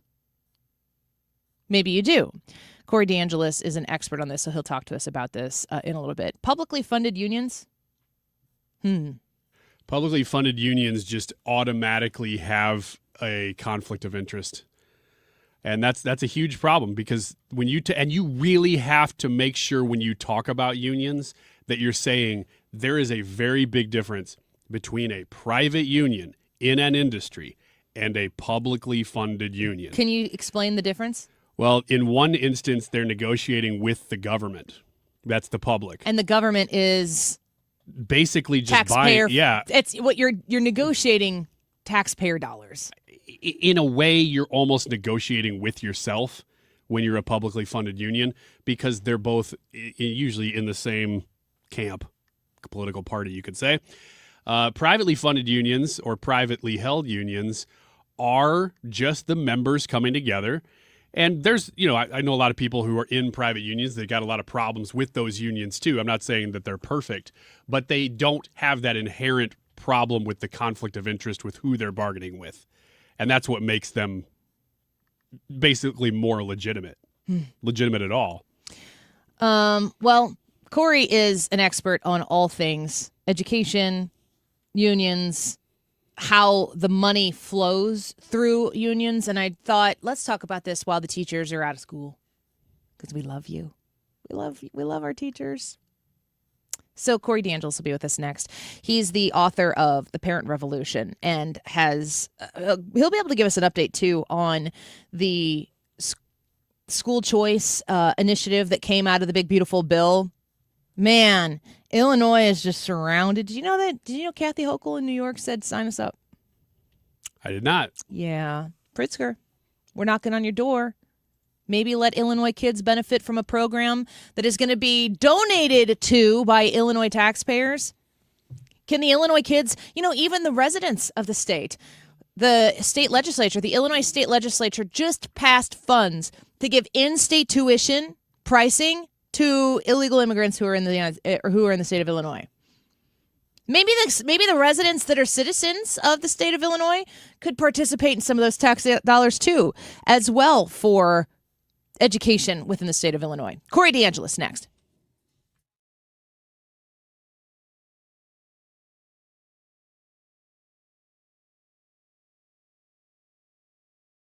Your home is your sanctuary. Get the peace of mind you deserve with a free estimate on a Generac home standby generator from Generator Supercenter. They're the nation's #1 Generac generator dealer. With expert installation and 24-hour monitoring, Generator Supercenter won't leave you in the dark. Financing is available. Take control of your power today with Generator Supercenter of St. Louis. Call 314-499-2020. That's 499-2020 or GeneratorSuperCenterofStLouis.com. That's GeneratorSuperCenterofStLouis.com. Mrs. Weiland, why don't you go ahead and read the top line for me? I should. Next line.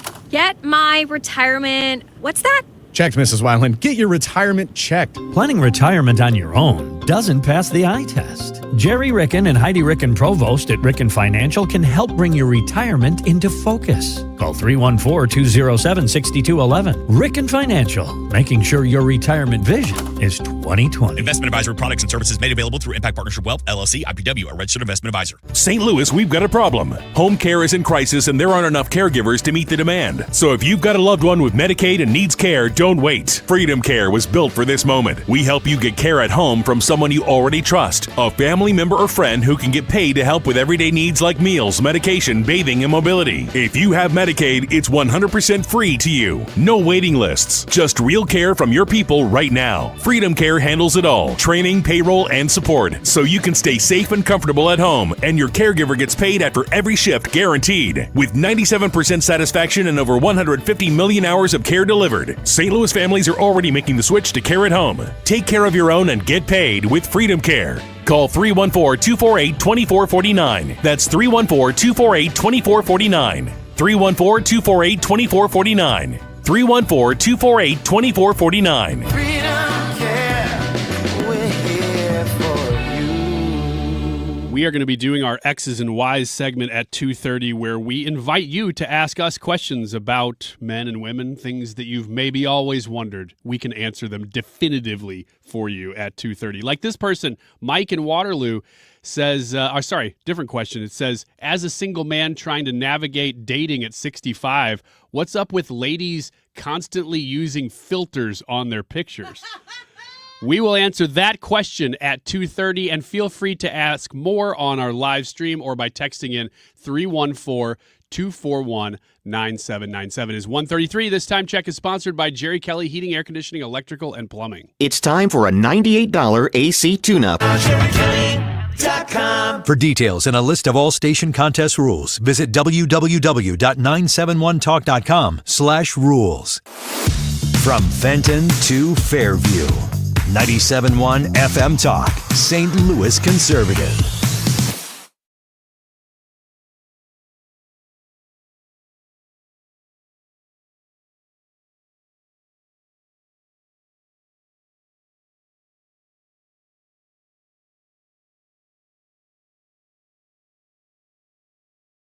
We are here at the Chicago Teachers Union event in Union Park. It is May Day right now, and we're here with the union, lots of other unions that are here right now.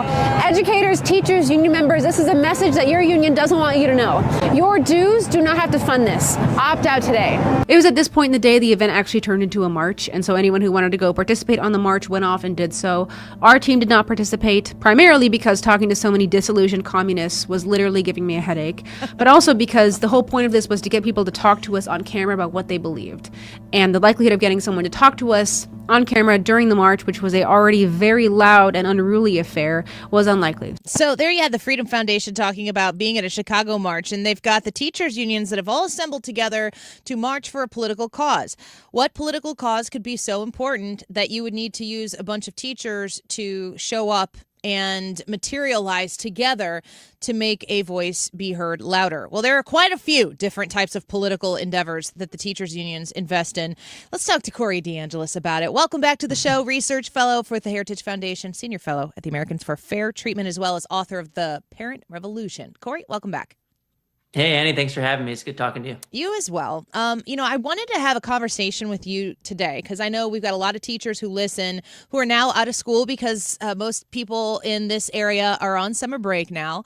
I get a lot of people who say, I listen to you in the summer, but I just can't listen to you during the day because, of course, they'd be educating right now. A lot of them feel stuck in their teachers with their teachers unions. And I thought, let's talk about what teachers unions are actually doing with those dues that these teachers are paying. And you're the best person to do it.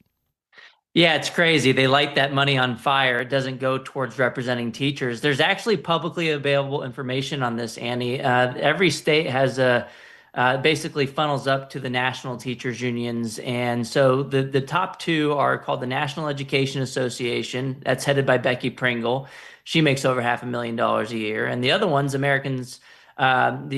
American Federation of Teachers. That's headed by Randy Weingarten, who also makes over $500,000 a year. And if you look at the publicly available LM2 report from the NEA, for example, less than 10% of their total funding goes towards representing teachers. It says that. It admits it. Repeat that again. Less than 10% of their total funding goes towards representing teachers. It goes towards political activity. You look at Randi Weingarten. She just wrote a book calling conservatives fascist.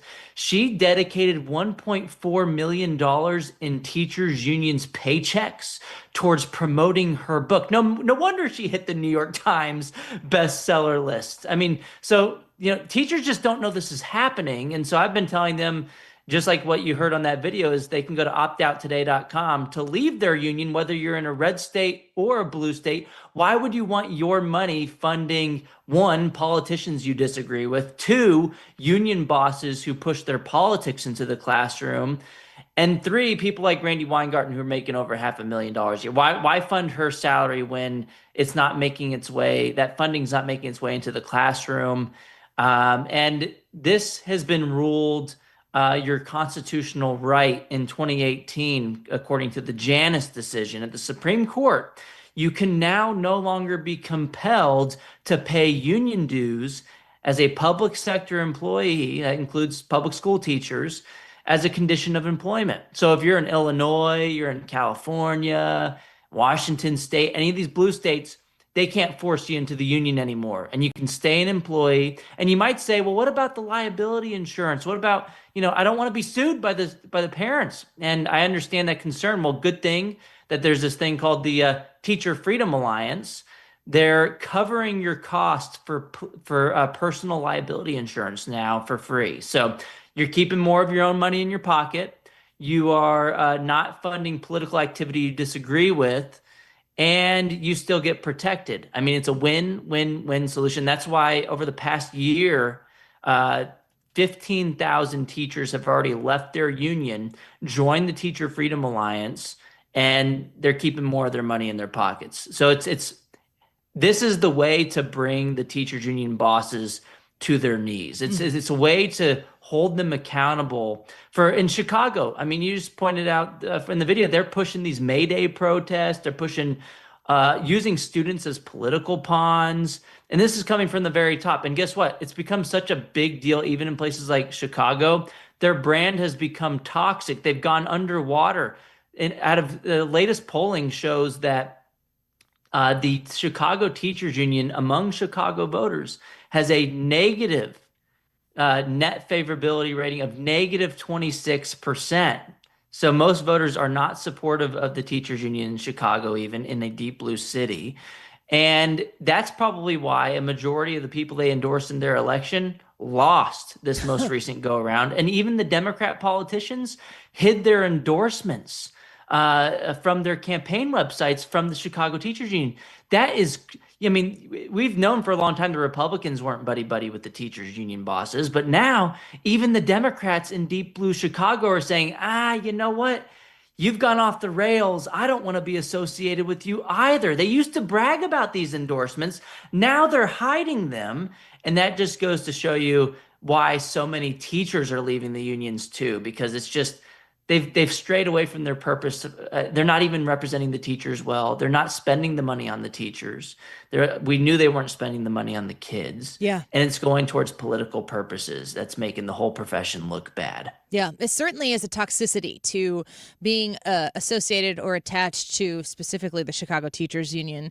But the strong will that they carry politically in local races, state races, national races, it's been a very effective tool to get Democrats elected. I don't know if you have the specific statistics on it, yep. But how many Republicans, what percentage of Democrats to Republicans are supported with those dollars that literally come out of a teacher's paycheck to go into the union? They funnel it back to support politicians to get elected. How bipartisan is that? Yeah, it's not. I mean, nationally, both of the unions, the NEA and the AFT, you can look it up. You don't have to trust me on this, even though you should, because I'm right. But if you go to the Open Secrets website, look up both of these unions, over 98% of their total political contributions go to Democrats. 98. It's a money laundering operation. It's a one-sided political tool of the left. And even if you're a Democrat, maybe you want that money to go towards teacher raises instead. Maybe you want that money to go towards figuring out better ways to teach kids the basics. And a lot of Democrats do just want to focus on their job as a teacher. They don't want to be engaged in all these political races. And even, I mean, just think about it. Even if you're a far left Democrat in the Chicago public school system and you're a teacher, if that money is not leading to higher teacher salaries, that's a problem. But even if you were interested in the political games, maybe you don't want to spend your own money on doing that, or maybe you want to do that voluntarily outside of your paycheck. And lo and behold, you look at the latest data from Chicago, most of the races that the teachers union endorsed they lost, even in Democrat primaries. So, I mean, they've run so far to the left that it's become a socialist institution more so than a left-leaning institution. And so even the moderate Democrats are leaving the teachers union now. And the one last thing I'll point out about Chicago is that they just had a vote for among all their members about whether the members would like to go along with the leadership's plan to increase their dues by about $800 a person a year. And it went down in flames so much that the CTU leadership came out recently and said, oh, we haven't counted all the votes yet, but a lot of them are in, and it looks like we're going to lose this 160-40. And, I bet you it was probably like 80-20 or worse for the unions. Yep. Otherwise, they would have told us the final numbers. They didn't, because they knew they could see where it was going. It was going down in flames. And they'd be able to pass such a resolution if the teachers saw the benefit in doing so. The thing is, they're lighting their money on fire. It's going towards their political games. And I think the Chicago Teachers Union boss, Stacey Davis Gates, she was just called out in an interview among local news reporter because she was trying to say, we're not political. And then the reporter clapped back and said, yeah, what do you mean you're not a political organization? 80% of your funding goes towards political activities. And she just kind of, she didn't know how to deal with that, because she basically doubled down and said, yeah, but we're using this political money for good reason. And so she just kind of moved the goalpost. But it's just, teachers don't want to be a part of it anymore. And, I fought for school choice for a long time, and that's a way to hold the districts accountable. But the way to hold the union leadership accountable is teacher choice. Sure. The power is in the hands of the teachers to vote with their feet now, and they can join the Teacher Freedom Alliance. I'm also with a group called Americans for Fair Treatment, and we've had in the past about half a year now, over 2,000 teachers reach out to us and public sector employees to leave their unions too. So this isn't just one group doing this. There's others as well. And this is the way so that union bosses can say, if we lose some of the funding because the teachers are leaving, maybe we should focus on the teachers. Maybe. And ultimately the kids too. Maybe we should get out of the political arena and, get back to basics. And so I think that's the only way things are going to change. You don't want your money going towards Randy Weingarten's book projects the tune of $1.4 million. Well, maybe you should tell her, you know what, I'm going to take my money somewhere else and leave your union, because this is basically an abusive relationship now between the teachers and their union mob bosses who don't give a crap about them. Corey DeAngelis speaking with us right now about the teachers unions, the money cycle that you might find yourself being a part of, but not really knowing that you have an option to not be a part of it. Corey, there are teachers who feel like, okay, yeah, the money, I'd like to have some of that money back. I think the dues are too high. I don't really like what I get for it. But they're actually worried, afraid of even working in an environment where people might find out that they dropped from the union, that there might be some sort of retribution that exists there. Does that happen? Yeah.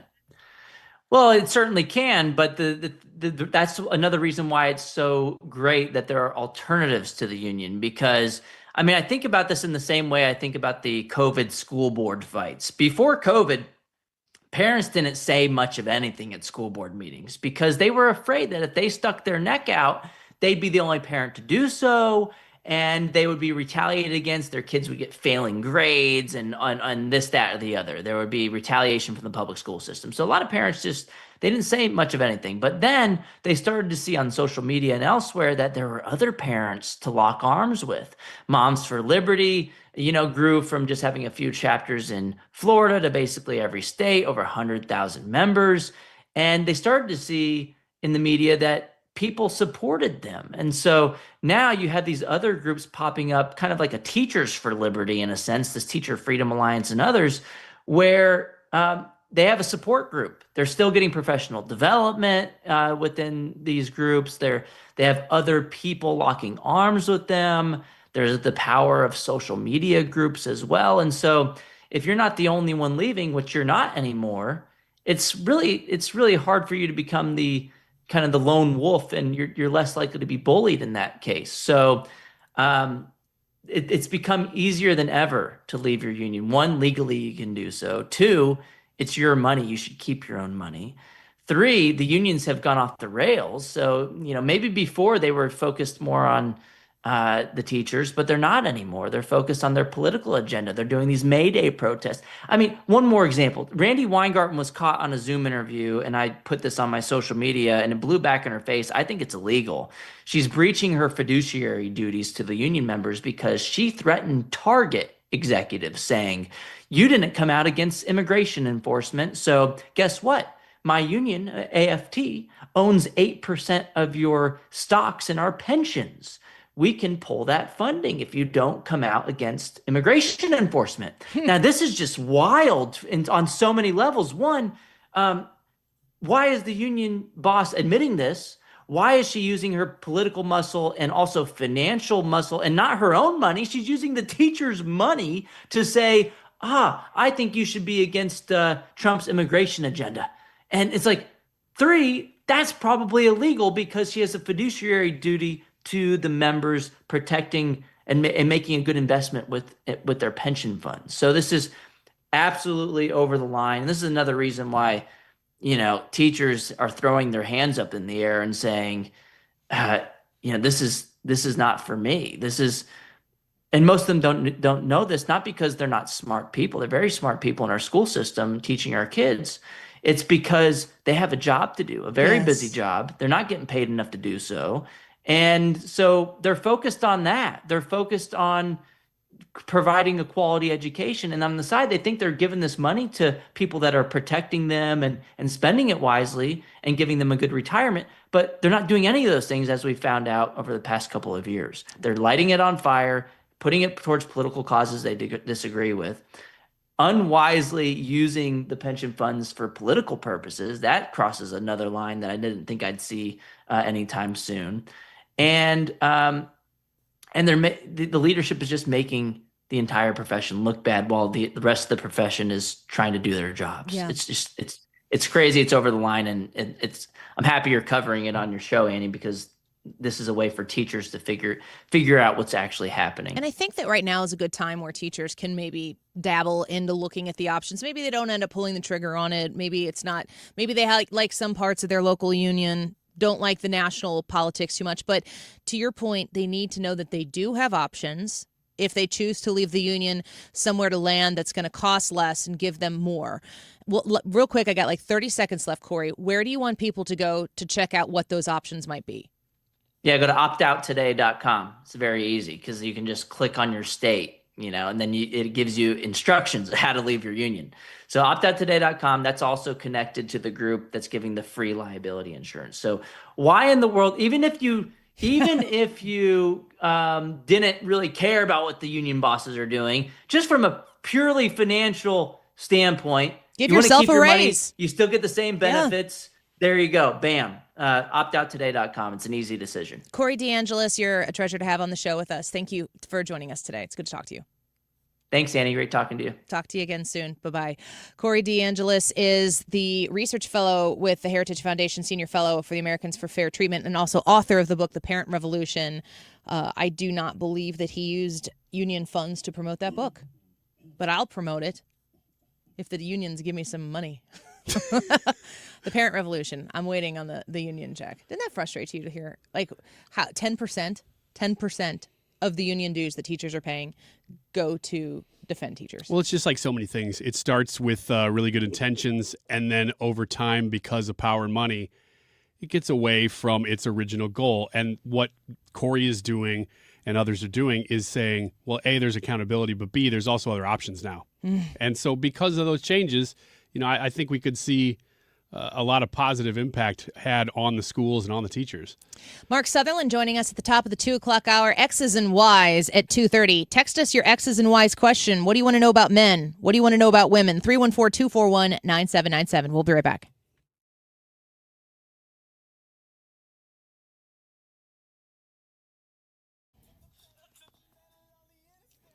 CiviaLaw.com, 833-995-WILL, 833-995-WILL. When you call Civia Law and you mention Annie, you're going to be able to book your initial appointment, that strategy session. It's usually a $300 fee for that session.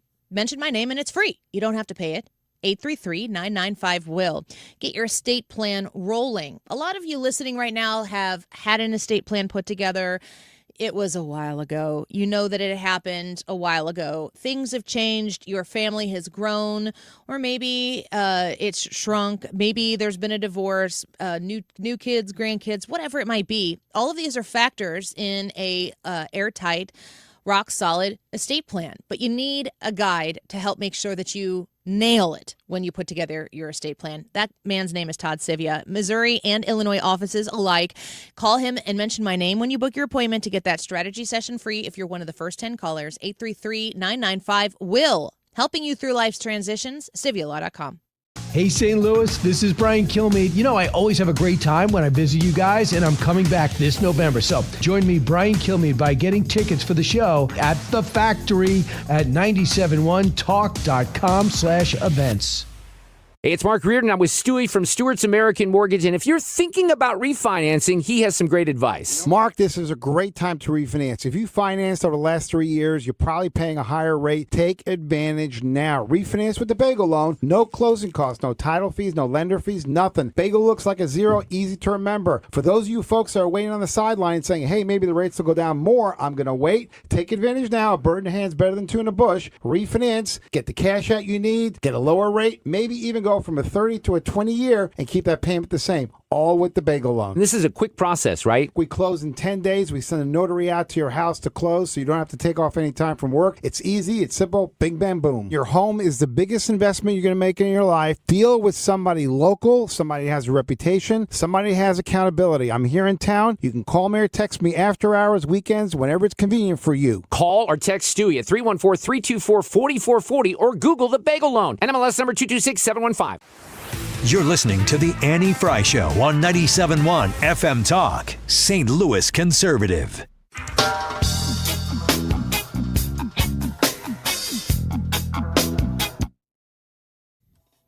All right, leading into the X's and Y's segment at 2:30, I've got a question for you, Ryan. Are you a man spreader? I like to dabble.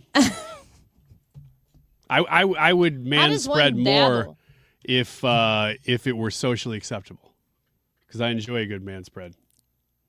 On yourself or another man? On myself. I don't know about other men. I don't know what they do.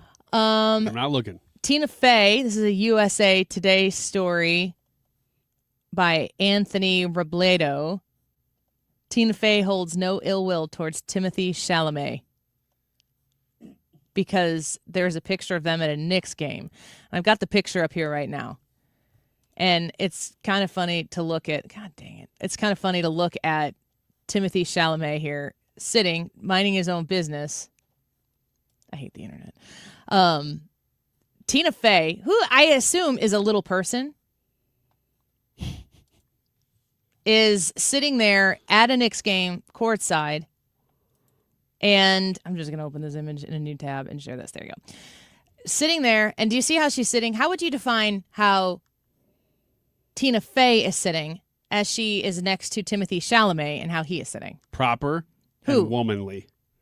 What do you mean proper Tina and womanly? Fey. That sounds sexist. She's holding her knees together and with her hands on her knees. In between.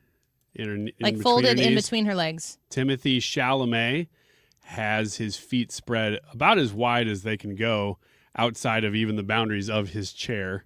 Is he taking up more space than he is entitled to? Certainly looks like it. And I'm not a fan of that, because you do have to be fair. If somebody bought a seat or has a seat, you got to draw a line where the seat is and say that's where the boundary is.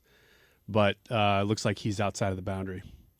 The Mean Girls director, that's Tina Fey, added that while Chalamet may have been manspreading, she was, quote, doing the opposite, joking that she tucked her legs to keep her big ol' can in place behind her.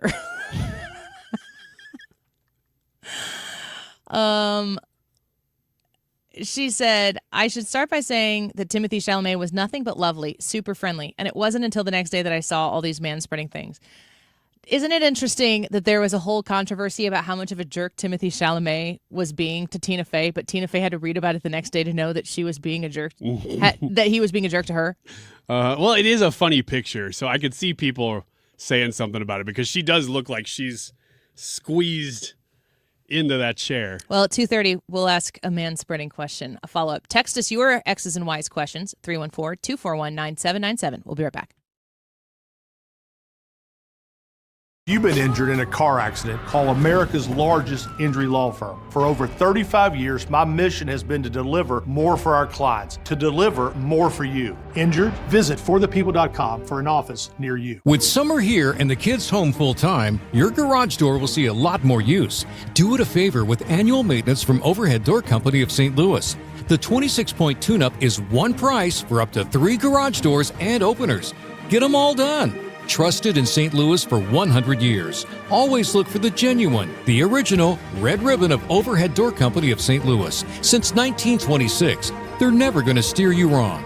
Schedule online at overheaddoorsstlouis.com. Hey, it's Mark Reardon. If you're nearing retirement or already retired, call my friends Thomas Helbig and Bob Kershaw with the Retirement Advisory Group. They'll show you how linking to the market is much safer than owning the market for your retirement savings. They're the official financial advisors of my show. Go to retirementkey.com. Men, if you're suffering from erectile dysfunction or PE, you're not alone. Most importantly, you don't have to live with it. Paramount Men's Medical Center restores men's sex lives in just one visit. Their painless breakthrough treatments eliminate ED and PE, even when Viagra and Cialis don't work. Here's Dr. Simovitz, specialist in men's health. Paramount Men's Medical Center's painless breakthrough treatments eliminate ED and PE, regardless of age or medical history. 98% of patients see instant results right in the office. Men are now lasting longer than they ever imagined. And the best part, at Paramount Men's Medical Center, your consultation and first treatment are free. Qualified patients even get their testosterone checked free.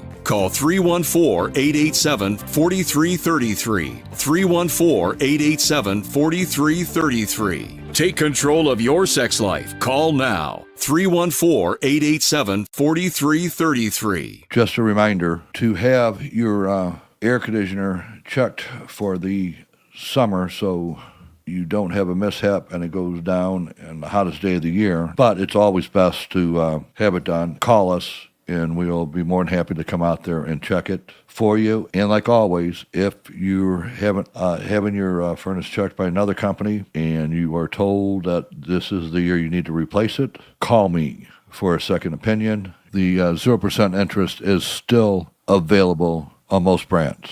Save your cash and keep your credit cards open and away from those high rates. Call me. You'll be glad you did. Bart Inman, one easy number in Missouri and Illinois. The easiest. It is 314-293-2600. Or on the website, bartinman.com. Now that's Bart with a B, Inman with an I.com. God bless. KFTK FM Florissant from the Kaufman Townsley St. Louis's Injury Lawyers Studio. Call 314-777-7777. That's 314-777-7777. Diplomat is on the Capitol Hill Grill. On Lisa Brady, Fox News. Secretary of State Marco Rubio moving on to a House hearing after telling a Senate panel that reopening the Strait of Hormuz is condition number one in efforts to end the conflict with Iran, and that no sanctions relief has been offered for that. Iran is being sanctioned because they enrich uranium. Iran is being sanctioned because they've highly enriched uranium. Iran is being sanctioned because of their nuclear activities. If they agree to give up those things, there will be sanctions relief associated with their commitment and compliance with those agreements. Relief just in exchange for reopening the strait. No, that's not been discussed. That's not been offered. Meantime, President Trump is denying reports that Iran has stopped communicating with mediators because of ongoing fighting between Israel and Iran-backed Hezbollah in Lebanon. The president accepts an invitation to a rescheduled White House Correspondents Association dinner in July after a checkpoint shooting ended an April event. The group says it will not allow an act of violence to have the last word. President Trump calls the announcement a sign of strength and fortitude. The president naming a top federal housing official to be director of national intelligence and facing immediate pushback from some lawmakers questioning Bill Pulte's national security credentials, an issue also raised repeatedly during a White House briefing. I think Bill is a great guy. I know him socially. I've not worked with him in his current job, but I do trust the president's judgment. The director of Medicare and Medicaid Services, Dr. Mehmet Oz, leading today's briefing. Outgoing DNI Tulsi Gabbard announced her resignation last month. President Trump signing an executive order on artificial intelligence, creating a framework for the federal government to vet national security risks for up to a month before the public release of the most advanced AI systems. Today's signing comes less than 2 weeks after a White House ceremony for a similar order was postponed.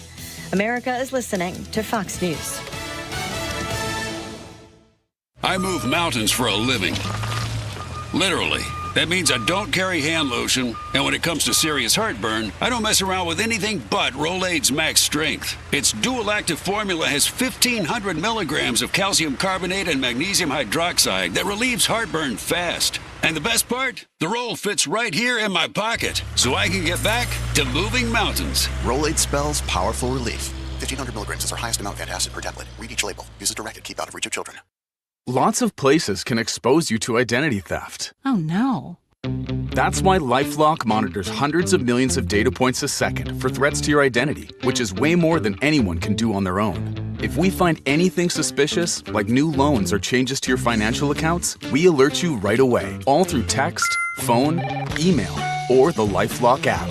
Get the alerts that could make all the difference. Save up to 30% with promo code NEWS at LifeLock.com. Terms apply. Air Comfort Service, heating, cooling, and insulation, weather. What a pretty evening. All the unsettled weather is gone. Partly to mostly clear skies. Delightful this evening, 63 for the overnight low. On Tuesday, plenty of sunshine, 81 for the high for early June. Can't really complain about that. Tuesday night, clear skies, 57. Wednesday, sunny and 81. Thursday, sunny and 85. This is 97.1 FM Talk. Chief Meteorologist Dave Murray. The Annie Fry Show is sponsored by Air Comfort Service Heating, Cooling, and Insulation. Get your AC ready for summer while helping shelter pets. Book your AC clean and check in April, and Air Comfort Service will donate a bag of pet food to Open Door Animal Sanctuary. AirComfortService.com/petfood. Annie Fry, Ryan Wiggins, Brad Rain. That's us. That's right. Gotta love this American ride. What do you want from me? I'm not America's sweetheart. For goodness sake, kid. Keep your voice down. Your father's listening to the radio. I'm not America's sweetheart. This is the Annie Fry Show on 97.1 FM Talk. Let me load this up here, spirit-airshow.com, and we got the man who can tell us all about it in studio with us. Mark Sutherland is back with us, who is the person who hooked me up that one time I got to fly with the Blue Angels, and my friends, the Blue Angels, are coming back in town this weekend. Mark, welcome back. Good to have you with us. Well, thanks for having me. It's really easy to make lifetime friends. You just stick them up in the back of an F-18, and for some reason they like you. I was going to say, for a second I wasn't sure if we were friends or enemies, but by the end of it, I was like, that's the coolest thing. I watched the video that I have on my YouTube channel of flying with it. I still can't believe it's surreal that I did it, but I can't emphasize enough. Having flown in a Super Hornet, thanks to you, Mark, and the folks at the Spirit of St. Louis Air Show, having flown in it was one thing, but then going that weekend to watch the air show, I couldn't believe what I was seeing with my eyes. I'm like, oh my gosh, that was so cool. And my husband kept going, you did that. And I'm like, Right. I did not. You were up there. You were barely staying conscious, barely keeping it down. Yeah. These guys and girls are up there at doing the same thing, 18 inches apart, wingtip to canopy. Oh, And just, it's like a walk in the park for them. it is. They are phenomenal individuals, both professionally and personally. And we get to have them every couple of years here in St. Louis at the Spirit of St. Louis Air Show and STEM Expo in Chesterfield, and we're thrilled to have them back this weekend. So as I was saying, it's spirit-airshow.com. You told me that the Saturday show is getting close to selling out. There's a little bit more available on Sunday. Correct. The weather does look like it's not going to be crystal clear, but you guys have a plan for that. Yeah, so always plan. I mean, if there's rain in the forecast, bring a poncho. What we did, this happened to us the last show. Some thunderstorms rolled in the afternoon, about 45 minutes, and we stopped the show for 45 minutes. Everybody went to the car. The rain stopped. Everybody got out of the car. The planes went back up, and we continued. Full air show, no problem. So we work around the weather. We plan for that. Just plan for your comfort. If there's going to be a wee bit of rain at some point during the day, then you just want to bring a poncho and appropriate shoes. Mm-hmm. Yes, certainly. Ryan, what do you do when there's a wee bit of rain? Well, you want to bring a poncho and change of shoes when there's rain in the forecast. But you know what? I feel like if I were going to the air show, there would be a plan. Yeah. And from what I've heard, there is. You sound like ChatGPT when they're not sure. We got Mark Sutherland in studio with us here. What is your role with the air show? Because this is an all-volunteer It is. Experience, correct? Yeah, so it takes more than 1,000 volunteers to pull off the weekend, and pretty much everybody you interact with over the weekend, the parking attendants, the gatekeepers, the security, the vendors, everything. We're all volunteers. There's a core group of about 20 of us who spend about a year and a half working on this, and I'm privileged to have been on that team since 2012. Mm-hmm. We brought back the air show as a nonprofit volunteer-run organization in 2014, and so this is our 12th anniversary of shows, and we are absolutely thrilled. But yeah, it is completely supported by volunteers because they believe in the mission of what we are doing with the event. So let me ask you that. What is the mission? Because if you're all volunteering your time, and it is an incredible display of kind of a timeline of American strength and excellence in a way that I am going to beg you to go to the air show, folks. But when you go, you'll be like, I will never forget this. What's the mission? So that each individual person who's involved has their own reasons, but for me and for a lot of others, when we started this, we were one of the first air shows in the country to do a STEM Expo. Now all the air shows around the country are doing them, which is fantastic, because we want to take that moment of wow for a kid. You're a kid, you go to an air show, you look up, you say, oh my goodness, I want to be that. And then in the past, you'd be like, and then I go home. Yeah. We want to take the I want to be that moment and turn that into some incredible choices. We want them to go through the STEM Expo and try the simulator, play with the robotics, get involved in rocketry, look at bioscience, see all these exciting things that can take that wow moment into the rest of their lives. Yeah. So that's been the motivation for a lot of us. And then, of course, the celebrating how great America is and the innovation and science that is flying above you is a big part of it as well. It is incredible. And I think it's important to understand that what you get to see, certainly, which is what I'm always pushing people to go to see and experience some of the all of what you get to see in the sky. But you also add that STEM Expo, the touch and feel of it. If someone buys a ticket for Saturday or for Sunday, do you buy a ticket for the air show and a separate ticket for the expo and a separate ticket for parking? How does that all work? No, it's all included. So parking comes with every ticket. So that means if you don't have a ticket, don't try and park at the air show because they won't let you in. So parking is included. Kids 12 and under are free. We've been able to do that for the last couple of shows. Because again, we want to inspire kids and we want to make it as accessible as possible. Active duty military and their dependents and spouses are also free this year, which is a new addition, which we're thrilled we're able to do that as well. But everything's included. STEM Expos, static ramp, Patriots Landing, the actual air show.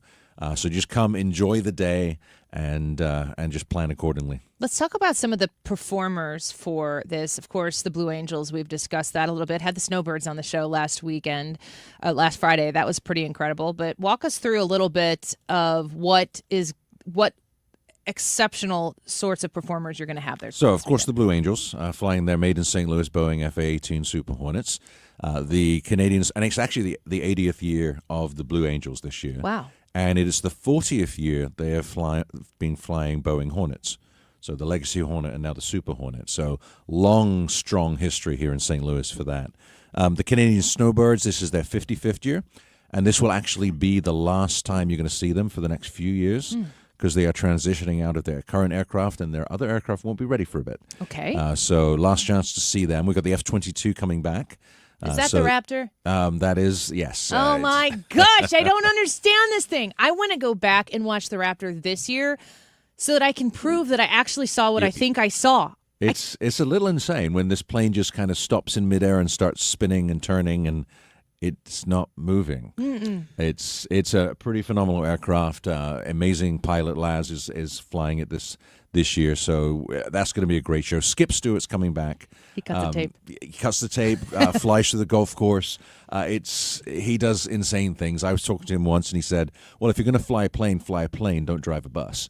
I'm like, well, that makes sense. That's how Ryan approaches this show. Yeah, he's kind of like a radio-controlled plane with a person inside it. It's rather interesting. Yeah, that's great. We've got two A-10 Warthogs that are going to be flying. We've got a Spitfire.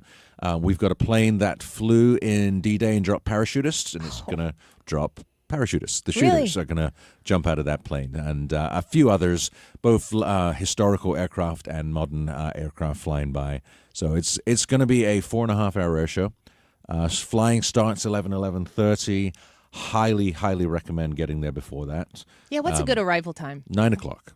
9 a.m. is when doors open, so you can get to the parking lots and get parked and get in. If you wait later than 10:30, you're going to start sitting in traffic. And it's a small regional airport, and when 50,000 of your closest friends show up at the same time, there might be a wee bit of traffic. Are there ever surprises? Are there any surprises? Like, is everything that's going to show? Is it always all listed? There are potential surprises. Potential. Look, for example, the B2. Some years we get the B2, some years we don't. We will not know that. Last year you did, or the last Yes. 2 years ago you did. Yes, and it's just. But we don't know that till that morning usually. It's because they're maybe stealth. the night before. It's basically you don't know they're coming. Do they need to go somewhere else and do something like deposit some things, or can they just come and do a friendly flyby at the air show? How cool is that, Ryan? That's pretty cool. The B2s will be like, we'll let you know. When you needed to know, you'll know. Well, it's just crazy because you're so running cool. the air show and you don't know. No. We have no idea if the B2 is going to show up, so we will be as pleasantly surprised as everybody else. How do you get? I mean, you probably can't tell us too much because you probably don't know. But literally, how much advance notice will you have? Like when they are there? No, we'll know that. We'll probably know the night before. Okay. A lot of times, sometimes a couple of days. Mhm. But yeah, it's And that's probably all it's subject to mission change dependent. as well. Oh yeah, they could say they're coming, and then all of a sudden they get a tasking, and they're not coming anymore. Do you ever have surprises like, oh my gosh, there's a parachuter coming out of that plane? That wasn't supposed to happen. That actually. Fortunately, we are No. focused on safety, Yeah. and we do plan for non. We don't like things like that to happen, Okay. and we don't. And there is a huge amount of safety planning that goes into this. If you'll notice, there's an air show box. It's called an air show box. It's where if I walked into that box during the show would shut down. So they keep people out of these areas, and they design the maneuvers through the box so that if there's ever an accident, the plane doesn't go down anywhere near people. Mm-hmm. So we plan for that. It's never happened at our show, but we are very focused on safety. Mark Sutherland in studio with us. If you go to the Annie Fry YouTube channel, my Blue Angels video is pinned up there. You can watch basically the whole experience. They put, when they fly media people or whatever, they have this high definition camera in the cockpit facing the person who was me at that instance. And you can listen to all of the banter back and forth between the pilot. And I learned the term box and all of that. And you too can hear all of the discussion that goes on between air traffic control and the pilot, and me going, okay, what are we going to do? How long is it going to last? When will it be over? Will you tell me? Like, I'm begging him to give me every detail I can to get through it. And they are cool as a cucumber. Yes. Just like absolute chill. Yeah, and they in the fleet, they just after they're done with the Blue Angels, they just go back to the fleet and they do this. We've actually wearing G suits at that point, but they're doing these high G maneuvers with no G suits. Yeah, because of how close they have to fly to each other. When I got done flying in the Super Hornet, the F-18, I went and laid prone on the floor in the airport there, just to get reacquainted with gravity in the ground in a normal sense. Like, just I need every part of my body that I can to feel the ground staying still. Is G-suit where the term G-string comes from? Ryan, it's time to go to a break. Don't dignify him, Mark. Don't. People want to know. People are asking online. Well, I mean, if a G-string does what a G-suit does, I don't ever want to be wearing one of those. Actually, I think. Fact. No. I think they're actually opposite things. It is incredible. They don't wear G-suits, and they just go through the process. And I just watched the video this past week because I wanted to reacquaint myself, and I did. High sevens. It was a 7.5 and over, but not quite 8 Gs for about 10 seconds. And that made me go gray. I didn't black out, but you can kind of tell I said I was still on stage, but the curtains had closed, and then they opened up again. I'm like, oh my gosh, I'm back. It's surreal when that happens. And then yeah. I did throw up off camera, but I did all the maneuvers before I did that. And they just are so chill. They're so fit. They're so smart. And it's so incredible. And you can get your tickets this weekend. It will, if storms come and pop up and they go away, they're going to continue on with it. Oh, yeah. And it's an all-inclusive ticket. You said 12 and under children? 12 and under are free. Just Bring download them. a free ticket. And then Bring the kids. Active duty, military, and their dependents and spouses are free. And we thank them for everything they do for us. I think just 2 suggestions for you. Definitely bring ear protection and maybe a blanket or something to throw on the ground because there isn't really seating. So you can just sit on the ground. That's fine. Can people bring in folding chairs? Yeah, small chairs. Just like you would bring to a kid's baseball game or something like that if you want to sit in between. You're probably going to want to stand when all the cool stuff is happening. Plus, there's a lot of walking around to do. But do bring ear protection. You can get some there, but it's just save yourself the time and bring it on your own. Mark Sutherland, thank you so much. My pleasure. I don't know if I'll see you this weekend because I know you're going to be running around like crazy, but maybe I'll see some of you guys out there. June 6th, June 7th, Saturday and Sunday, spirit-airshow.com. Tickets will and have sold out before, so rush over there and grab them while the getting's good, and hopefully I'll see you. Let's take a quick break. We'll be right back. So you're planning for not just... Things in Washington, D.C. may seem unsettled at times by their lack of progress. But one department in the U.S. government is progressing. That is the IRS. Hi, this is Lance Story with the Lance Story Law Firm. The IRS is in full function to collect on unpaid taxes. If you've been putting off a tax problem, it's time to call the Lance Story Law Firm and get it resolved. Don't think the government is too busy to focus on my issues. Too many of my clients thought the same. So if you owe back taxes or haven't filed returns in years, it's time to call the Lance Story Law Firm and finally resolve your tax issues. Remember, if you have tax problems, you have legal problems. Call the Lance Story Law Firm. Our office is right here in St. Louis. Or call 314-260-6120 or visit LanceStoryLaw.com to schedule your free consultation with your local tax resolution law firm, the Lance Story Law Firm. The choice of a lawyer is an important decision and should not be based solely upon advertisements. Is your home, business, or church looking tired, chalky, or in need of curb appeal? Go Rhino. Tired of painting year after year? Go Rhino. Our unique 3M ceramic technology is perfect for brick, stucco, aluminum, steel, color lock masonite, and more. It's backed by our 25-year transferable warranty to not chip, crack, or peel. Great if you're staying, and even better if you're selling. Our ceramic coating allows you to maintain all of your architectural features. The decision to do vinyl will leave your home looking like a plastic moldy box. With Rhino Shield, in 15 years, your home will still have that, wow, it looks like you just got it painted. We've done large condo complexes, parking garages, pole barns, and commercial strip malls. We coat sloped and flat roofs to extend their lives too. Evaluations are free. 877-25-RHINO or 877-25rhino.com. See what we did there? Genius. Tell them, ladies. No paint, don't Rhino. Go Rhino Shield. Never paint your house again. Rhino Shield. Don't let tax refund worries hold you back. File now with TurboTax on Intuit Credit Karma. They'll find every credit and deduction to help you get every refund dollar you deserve, or your money back. Start filing today in the Credit Karma app. The Annie Fry Show is St. Louis conservative. This segment of the Annie Fry Show is sponsored by All Financial. Hold up. Check it out. Sports and local. With Mardi Gras 2025's number one bead collector, Ethan. It took a lot of hard work. Yeah. It did. You didn't put that work in 2026. It was so much hard work that I was partially still recovering, partially still scarred from 2025. Physically? In a lot of ways. Sports and local? Sports and local. Sponsored by All Financial. Cardinals lost the first of a 3-game series last night against the Texas Rangers. We got a boo and a bell ring. Always have 2011. A little bit confused. Jacob deGrom tossed 5 scoreless innings for the Rangers, earned his 100th career win. Crazy to think that the 2-time Cy Young winner is just now getting to 100 wins at the age of 37, just with how good of a career that he has had. Michael McGreevy was solid for the Cardinals, but they just were not able to get enough run production. Mason Wynn's solo home run down the left field line in the 6th inning was all of the offense they would be able to pile up. Struck out 14 times last night, so offense was pretty quiet last night for the Redbirds, but they will be going back at it tonight against the Rangers, game number 2 of the series, 6:45 first pitch, with Dustin May on the mound for the Redbirds.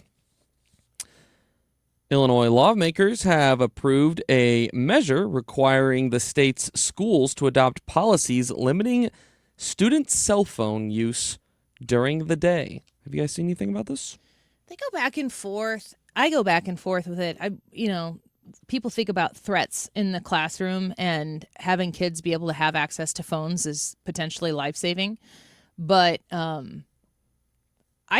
actually wish they would limit the amount of tech that is used in education. A lot of tech. Too much tech. A lot of computer use, iPad use. Even in, we're not even talking high school. Grade it goes school, all the way down to little kids. Little kids using iPads. I don't think it's a good thing. The move comes as educators express concerns that mobile phones are competing for students' attention in classrooms. Illinois is now poised to join a growing number of states cracking down on student device use. The proposed Illinois bill includes specific exceptions for medical, educational, and emergency needs, acknowledging situations where device use may be necessary. This legislative push in Illinois follows similar actions in other states, with Missouri already implementing statewide restrictions on student cell phone use. Ryan, does your kid's school have a lot of tech involved? Any tech involved? There's some. Chromebooks, but iPads. No, we haven't really crossed into that. I Really? think that it's more up to the parents right now. But from an education standpoint, Like at school, do they use them? In the room, in the classroom, part of their learning. I don't think so. I think it depends on the class too. I think some of the science and math stuff is probably a little bit more tech heavy than, my wife's an English teacher, so she doesn't use a lot of it, and she's actually very against it. She doesn't want screens to be in front of kids all the time, because you can just see the effect that it has on them. They just sort of zone out. I think there's something to be said about using tech, like having a technology class, where in that class you're learning how to use tech. Yeah. And I don't know, even saying this out loud seems counterintuitive, because if you're teaching a history class, you're supposed to be implementing certain English standards and writing standards in the way that you teach English. And in math, you're probably supposed to integrate other types of subjects if you're doing math problems, and you can bring in real world situations or whatever to further and kind of like cross-pollinate different types of subjects. But if you're in English, I think there's something to be said about writing. Physically putting a pen on a paper, Rather or a pencil on a paper, than typing. Yeah. You could have a typing class. You could have a tech class.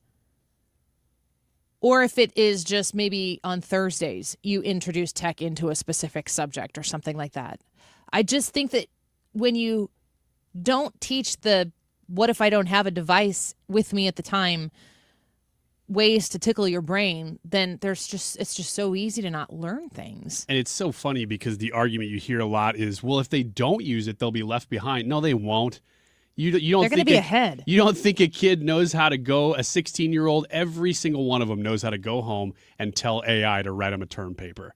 they're not getting left behind at all. Have you seen, we've talked about this, I think, before, but there are teachers who use a program where you have to write your paper in it's a certain program you have to write your paper in it, and you can watch the keystrokes. Yep. You can go back and see, the teacher can watch the paper be written. So you type something out, you delete it.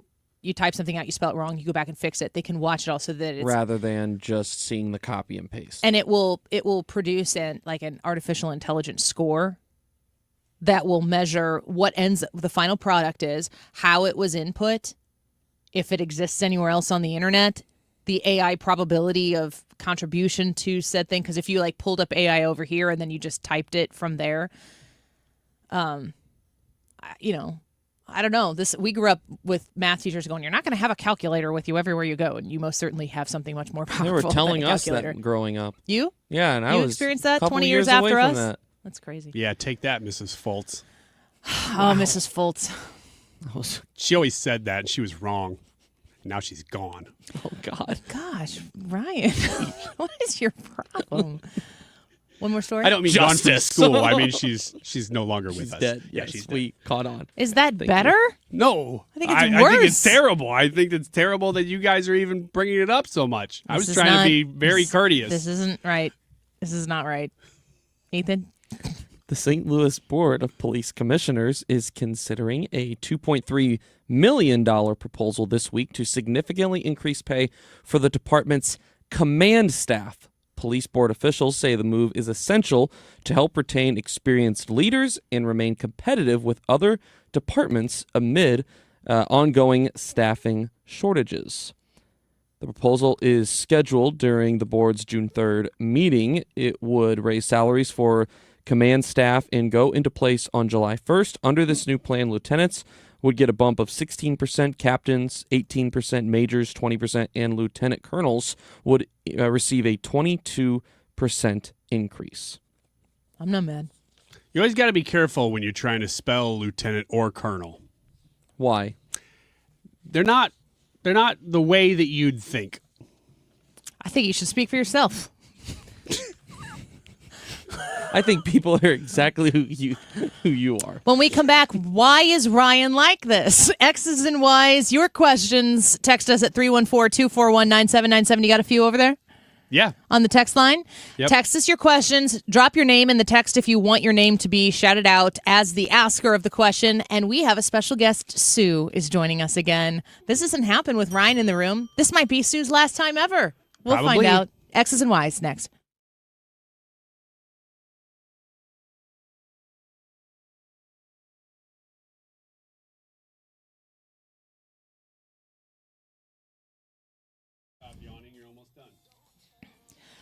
Home Shield Foundation Repair. Phone number 314-271-9900. That's 314-271-9900. Matt Hayes, the owner and operator of Home Shield Foundation Repair, is from here in St. Louis with his family. They put together Home Shield Foundation Repair because they had a ton of experience in this type of work, and they knew how to do it the right way. So if you have a water situation in your basement, a water leak, if it's bad, if it's been bad forever, or if you've just noticed it, it's time to call Matt Hayes at 314-271-9900. Invite him to your home so he can look at your problem and get you a fix, one that you can rely on. His basement waterproofing services come with a lifetime warranty. So the investment you make in your basement with Home Shield Foundation Repair is one that's going to last and stand the test of time. Call 314-271-9900 and reach Matt Hayes to come look at your wet basement.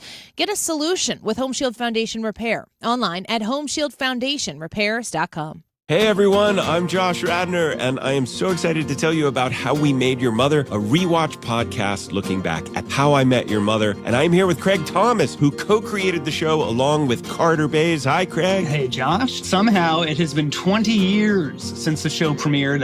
I'm going to check the math on that. 10 years since it went off the air, and we thought that made this a perfect time to look back, see what the hell we did, and why the show still seems to resonate with fans around the world today. Follow and listen to How We Made Your Mother wherever you get your podcast. You're Your home is your sanctuary. Get the peace of mind you deserve with a free estimate on a Generac home standby generator from Generator Supercenter. They're the nation's #1 Generac generator dealer. With expert installation and 24-hour monitoring, Generator Supercenter won't leave you in the dark. Financing is available. Take control of your power today with Generator Supercenter of St. Louis. Call 314-499-2020. That's 499-2020 or GeneratorSuperCenterofStLouis.com. That's GeneratorSuperCenterofStLouis.com. Hey guys, are you dealing with low energy, weight gain, or issues in the bedroom? Game Day Men's Health is the premier men's health clinic in the St. Louis area with locations in Chesterfield and O'Fallon, Missouri. They specialize in low testosterone and sexual health, and they also help men and women with medical weight loss, vitamins, and peptides. They offer free consultations and testosterone tests with results in about 20 minutes. Get in, get answers, get back to the top of your game. Visit GameDayMen'sHealth.com. Again, that's GameDayMen'sHealth.com. I am monitoring the text line as we speak. If you have gender-based questions that you want us to answer, 314-241-9797. We will be doing X's and Y's here in just a minute.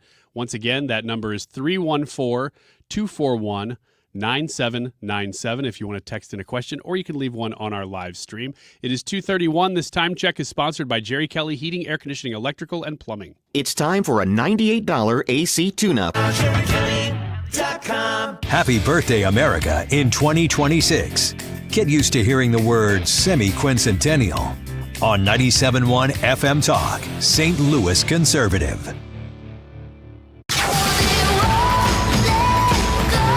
X's and Y's. We've got Sue back in the studio with us. Hi, Sue Thomas. Hi. Good afternoon. It's good to have you in here to speak for women. Right. Right. For all women. For all women. Including Annie. Even sure me. thrilled. I'm going to take this one off. Yeah, you can get out of here. X's and Y's, a segment where we ask questions across the genders, the two genders. Why are boys like this? Why do women always do that? So I'm going to ask the first question. I think that I'm suggesting a premise that men are more likely to eat or drink in the shower. Oh, really? Sue, do you eat or drink in the shower? No. Any of you guys shower beer, shower root beer? Shower beer is ridiculous. Only sub sandwiches in the shower. I figured you for more of a breaded-based food There item. he is. Something very carby and pasta-based. Do any of you shower beer? Ethan? I've done it. Ethan? Can we turn his microphone Waiting. up? There we are. There we are. One time. It's happened one time. Why? Why did it happen? Because I had opened one and then you needed to take a shower. That at some point a shower needed to happen and didn't really want to wait to shower. You're using the and passive was like, voice you know what? a lot. I don't like that. Yes, I'm thank just you. gonna. It's like it happened to him. Yeah. Yes. Was it exceptional? It was fine. It literally happened once, and it wasn't like this. I need to do this just to do it. It was like I just. There was a beer and there was a shower. I just don't want to stop consuming this drink, and I also need a shower. Okay, didn't water get in it? I know. And What wouldn't the it heck? be hot eventually? Yeah, cold beer is good. Listen, A shower beer sounds gross. Listen, Maybe the shower was cold. I have to imagine that all of us, have taken showers before. We know how this goes. The entire shower is not being Assuming a lot. I've never taken a is shower. not filled with water. There's a lot of different parts of the shower that you can have the beer and it not be getting filled up with What kind water. of huge, luxurious bathroom What? do you have? This is a regular freaking shower. Is that Mark Reardon show money? It must be. Brad, shower root beer? I tried it one time after you guys talked about it a whole bunch, and I'm That's be honest. weird. I'm be honest. I don't get it. What else? Thank you. Ryan, 'Cause what it's else can we talk ridiculous. Brad into? You and I, let's make a plan. I just said shower sub. Try a big old hoagie next No, time. I He can, comes back, he's I like, can "It was the imagine best what thing that ever." would be like. Like I saw maybe the appeal of you're mowing the grass, you're done, it's hot. Yeah. Get you a cold drink, cold shower, or a cool shower, not a cold shower, but go in there and it'd be super relaxing, refreshing. It was not. Maybe It's just one more thing to maybe look the after. alcohol Yeah. that you didn't partake in might have been the selling point for other people. Maybe. Sue, have you ever eaten or drank anything in the shower? No, that's not going to happen. What about a bathtub? Glass of wine? Bonbons. No, I'm not a drinker, so no. No, I don't think. No. Nothing. Nice Fudge smoothie? rounds. No. What did you just say? I don't know. Okay. Whatever reason that people eat or drink while bathing in any way, shape, or form, Ryan's just like, I think this is an opportunity for sugar. I'm going to open up this fudge round and add the cream of a different one into the middle of this one and have a double. Next question. I forget about you. Who's got one? You got one from the listeners, Ryan? I do. This says, Annie, we teased this, so we have to answer this. Okay. I forgot what it was. Annie, as a single man trying to navigate dating at 65 years old, what's up with ladies using filters on their pictures? It's like reading the Sunday comics. Okay, did he say that part, or That's did what you he said. Wiggins it? Okay. I mean, I don't think filters are a good idea. I think good lighting, Sue. Agreed. Is a different, that's Yes. natural, nature's Yes. filter. Yeah, nature's filter. Get a good in a golden plug. hour. Yes. Glow going. I think they use filters. Honestly, this isn't the answer he wants, but the social expectations for what women think that they're supposed to look like, the pressures are so high that they're probably uncomfortable just taking an unfiltered picture. So if you want women to stop using filters, just make sure that when they don't, that you understand that that's what a 65-year-old woman looks like and love it, every bit of it. Is there a difference between I don't have to posting like that it. on social media and posting it on a dating app? I agree. Yes, I think, but I'm annoyed when anybody uses them. Yeah, in any context. What's do men use filters?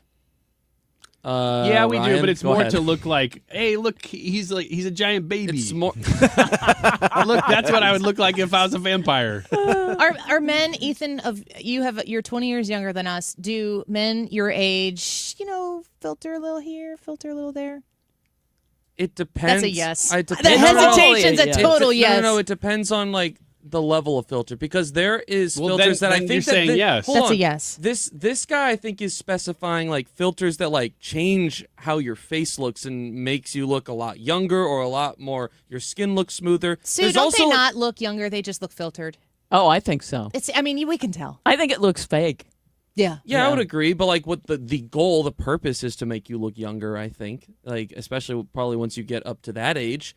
But I think that there is a oh, don't act like you're like at that age.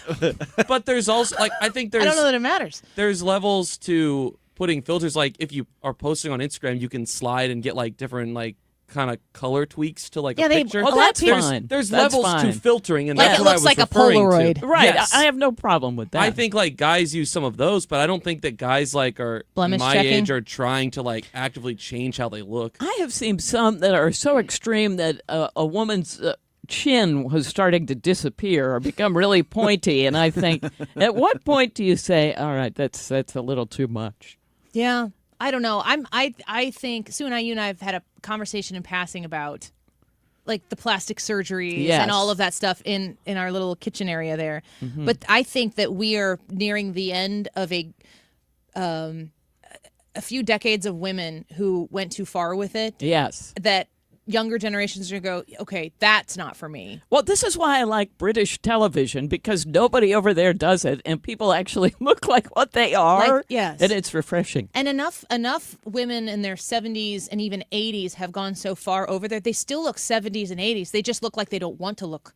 Right. But they don't look like they're 40 and 50. No. Or 20 and 30. I like that. Yeah. Age is okay. Age gracefully. Mm-hmm. Another question, Ryan, from the listeners? Do you ever get texts from people that are offended by the X's and Y's segment because it implies only two genders? Do we? Not really. You're the text guy. Yeah, I guess so. No, we don't really see much of that. I think even people who would listen who would, maybe be on the other side of the aisle don't really want to fight that issue that hard. It's hard to fight over text messages, but we'll give it our best shot. Right. I think to me that the idea that men and women are men and women. Now I understand that there are men who want to be women and women who want to be men, and I'm not here to ruin your day or manage your situation, but I'm also not going to be managed by other people's expectations. And so I think that's really kind of what spawned this segment, is the understanding that there are two genders. There's a lot of variance too. There have been many questions that we've asked in this segment where, I'll ask a question because I assume all men, XYZ, and you guys all three have different answers to it, and vice versa with women. So I think that the reason why we talk about it is because men and women are not monolithic. There are Right. there are differences among women and among men, but men are very different than women just by biology. And so I think it's kind of fun to talk about. Brad, do you have a question you want to ask? Yeah. So this started whenever I was dating. I would notice this, but it's gone on to my married life. Like if we go to a movie theater or whatever, and I'll ask my wife or the girl I was dating at the time, do you want anything? And then they'll be like, no, I'm good. And then as soon as you get in the movie theater, they either want what you have or they want you to go out and get them something. Why? I cannot argue. I mean, that's true. That's because a thing. women are indecisive. They just made two Sue, decisions. I'm sorry I told you were speaking for women. I didn't know Ethan was going to come in here and do well, it. now I know, and you have to do this. Yeah, there was a little. What, You with couldn't your hear head? it on the radio, Yeah. but there was a little pretension in the delivery of that. Yeah. Some neck movement. Sue, don't we like to share? We do like to share. We mostly like you to share. Yeah. Whatever Why? you've got. And I don't understand why that's not an open hooray, let's all share. Mhm. Instead, I want this one, you want that one. I think, Brad, these women were probably, they just thought, oh gosh, I hate to make him go and do that. And then they sat down and saw that you had it and thought, okay, well, maybe I should have because that looks delicious. Brad, why don't you want to share? Because I wanted what I wanted. Then buy two of them. The, Put one in your the pocket. scenario that Sue just described is correct. We don't like that. Yes, why? Why? Because we want to know ahead of time whether we need to buy more. Yep.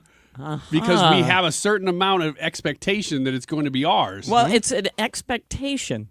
Let's bring it into reality. She's going to want part of whatever that is. You should probably But just starting to be factored in. Why would we accept that reality if she says no? Wait, stop. I don't want any of it. Time out. None of it matters. Are you on a date and do you like this No. girl? Thank you. Are you on a date and do you like this girl?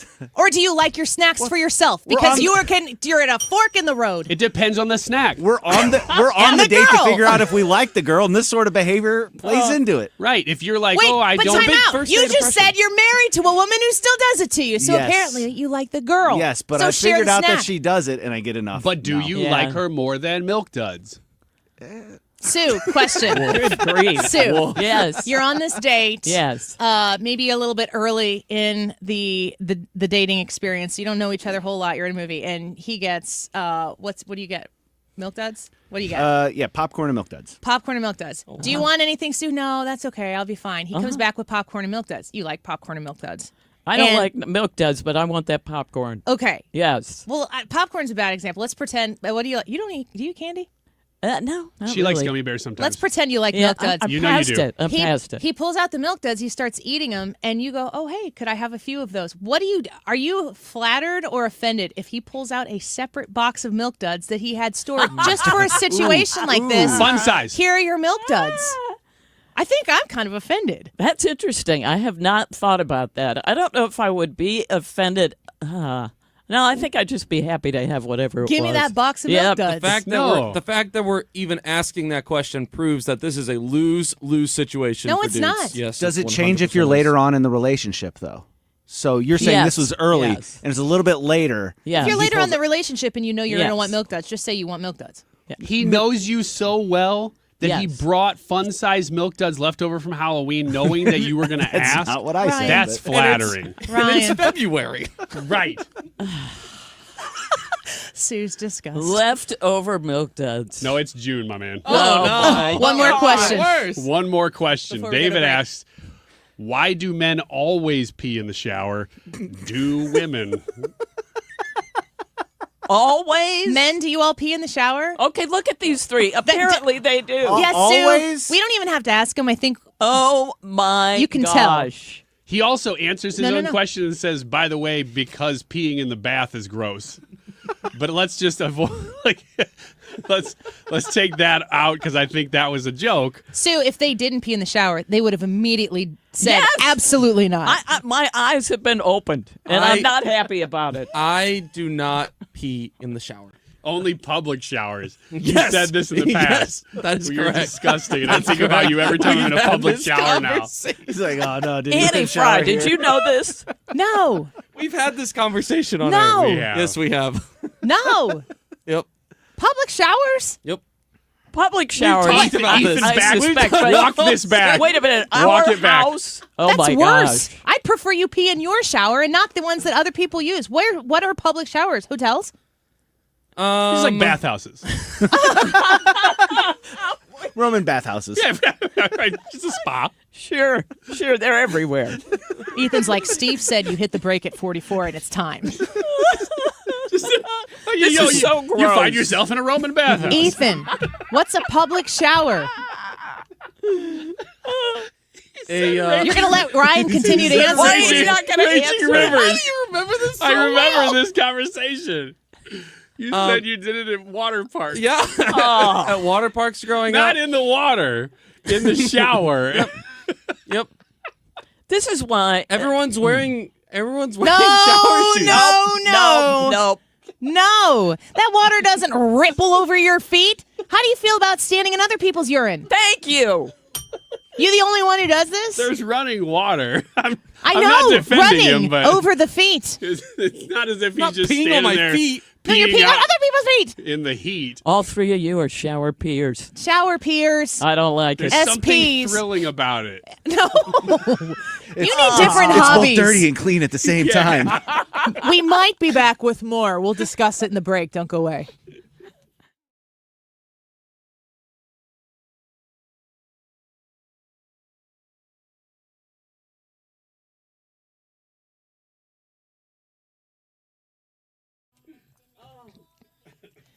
Point Pest Control, point with an E. Point Pest Control. I'm thinking of some different pests right now. I don't know if Point Pest Control takes care of the shower peers in your house, but if you do have the ones that crawl around and hide in dark places like spiders or ants or crickets or even mice, termites, all of these can be handled by Point Pest Control. Point with an E, pointpestcontrol.com. I want to remind you, if you call 636-798-0023, 636-798-0023, and mention my name, Annie, you're going to receive a 10% discount on the top of whatever special that they have going right now. So if you have a pest problem in your home, if you have a pest problem in your place of business, a lot of area restaurants, small businesses, partner with Point Pest Control because they are wonderful at providing the service to become pest-free. We are subscribers in our household, and I encourage you to become one as well. Ask about their premier service plan and mention my name to get that 10% discount on the top of their best special. 636-798-0023, point with an E, pointpestcontrol.com. Hey, St. Louis, this is Brian Kilmeade. You know, I always have a great time when I visit you guys, and I'm coming back this November. So join me, Brian Kilmeade, by getting tickets for the show at The Factory at 971talk.com/events. Men, if you're suffering from erectile dysfunction or PE, you're not alone. Most importantly, you don't have to live with it. Paramount Men's Medical Center restores men's sex lives in just one visit. Their painless breakthrough treatments eliminate ED and PE, even when Viagra and Cialis don't work. Here's Dr. Simovitz, specialist in men's health. Paramount Men's Medical Center's painless breakthrough treatments eliminate ED and PE, regardless of age or medical history. 98% of patients see instant results right in the office. Men are now lasting longer than they ever imagined, and the best part, at Paramount Men's Medical Center, your consultation and first treatment are free. Qualified patients even get their testosterone checked free. Call 314-887-4333. 314-887-4333. Take control of your sex life. Call now. 314-887-4333. This is the Annie Fry Show on 97.1 FM Talk, St. Louis Conservative.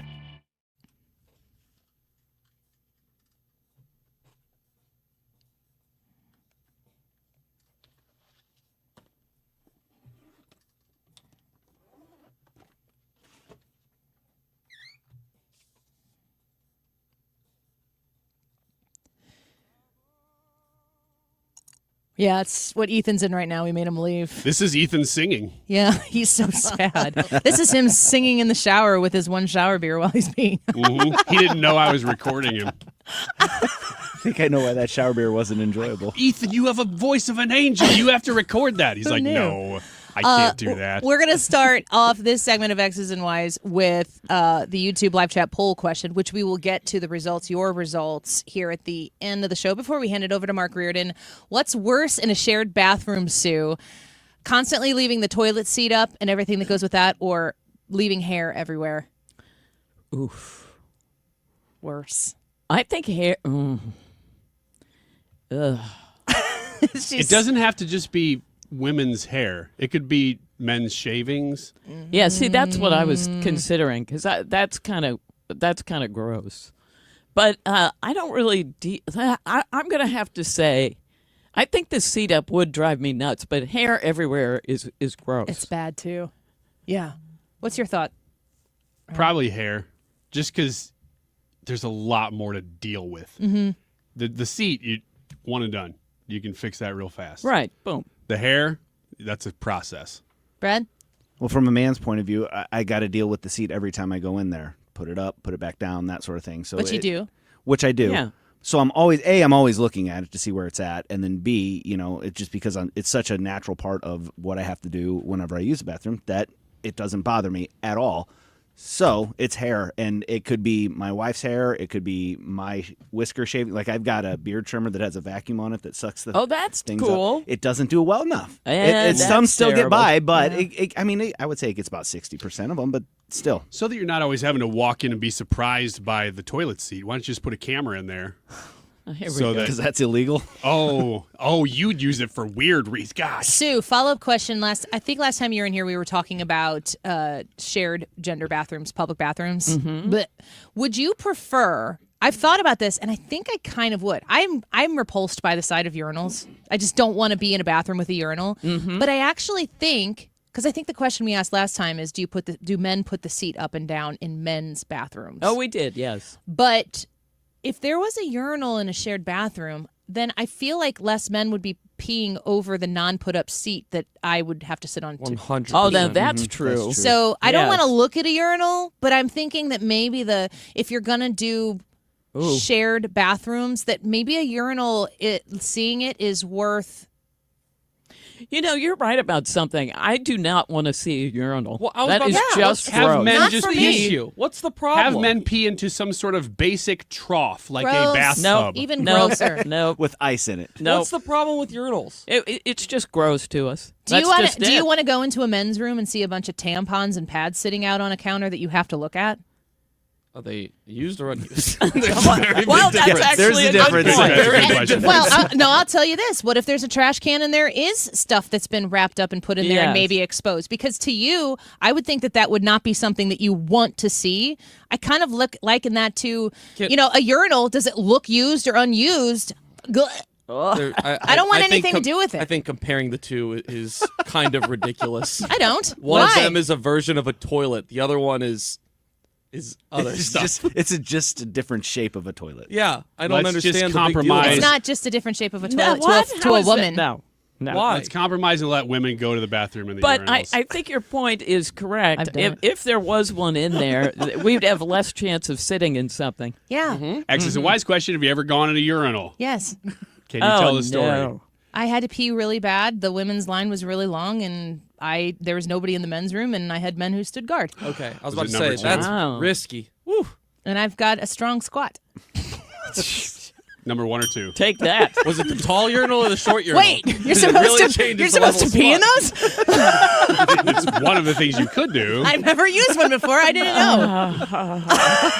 I'm sorry, guys. I'm new. Sue's regretting everything. Yep. The sentinels guarding the door didn't tell me. I needed more information. Next question. You got one from Next the chat? question is about the poll. It says, if it's a guy's responsibility to lift the toilet seat before he goes to the bathroom, isn't it fair to say that it is the lady's place to put the toilet seat down Hell no! before they sit on the toilet? No. How is that? Chivalry is dead, Mr. Texter. What the heck? Feminism killed it. Ooh, that's a good point. No, I think weak men killed it. Is chivalry dead? Seriously, all you poof, it's down. You Why- touched why it is putting that up. so Why hard? would you? I don't Yes. need to be. What? It just Ethan, seems you're like pondering. it's co-equal. Don't understand the big deal about it. It just seems like we're just making a bunch of hoopla over this whole situation. Because it's Ethan, gross. we're in talk radio. It's all we do. Thank you. Like if it was up to me, What do you wanna we talk would just about right be done now? and we could just go home. Like, Steve, If Jesus would just come back and solve all the issues, we wouldn't even have to have jobs. I see a lot of associate producer in your future. whoa. Ethan's broadcasting his first professional baseball game that's gone 18 innings, and he's like, "Can we talk about the issues? Can we just go home?" X is a wise question. Will there be radio broadcast or podcast after Jesus returns? Do you have any more from the listeners? Okay, a pretty serious question to end on here. It says, Mike in Waterloo, as a Christian woman and women in the room, Ethan, are you allowing your husband to be the leader in your family, especially spiritually, or is that important to you? There's 1 minute left and you asked that question. Holy That's right. Here we go. That's right. Go. I don't know. Let's ask Mark Reardon. Yes, absolutely. But did that question say, am I letting? It says, are you allowing your husband to be the leader in your family? Well, if your husband's the leader in your family, it's not something I'm allowing. It's something that is and does, and he does, and I am. That's one of the reasons why I married him, because that's something that I'm not stepping aside and taking my hands off of it, but he does that because that's who he is, and that is something that I needed to have in a husband and in a household. So, yes, but I don't think that I had to sign like a consent form to make that happen. Fair? This texter disagrees. That's fine. He doesn't have to agree. I don't actually know. The YouTube live chat poll results. What's worse in a shared bathroom? I predicted this ahead of and Ryan, you can attest to this. 78% of you said leaving hair everywhere is worse. I than thought it would leaving be the toilet seat higher. up. I thought it'd be in the 80s to 90s. Yeah. Sue, thank you. Oh, sure. You're always welcome here. Thanks. You and Ethan can carry the shower peeing conversation. Just slip it in there in Mark Reardon's show. Teach him a lesson. Mark Reardon coming up next. Time now for today's Spotlight on Money, sponsored by Ethos. The decision to relocate for a job goes beyond the numbers. Who's going to go with you, and do they want to go? Rick Cobb of the workplace consulting firm To Discern says pay, cost of living, and education play a role, but your family must be on board. If you have a spouse, partner, kids, family, and they're not interested in going or reluctant to go, the chances of you succeeding in that relocation are very low. I'm Rob Hart. My name is Whitney Allen, and I'm a widow. My husband, Ryan, died. We never thought we'd ever have to use life insurance, but the unexpected happened. With Ethos, signing up was fast and 100% online. You can get a quote in seconds, apply in minutes, and get same-day coverage. No medical exams, and you can get up to $3 million worth of coverage. I'm grateful we were prepared. Get your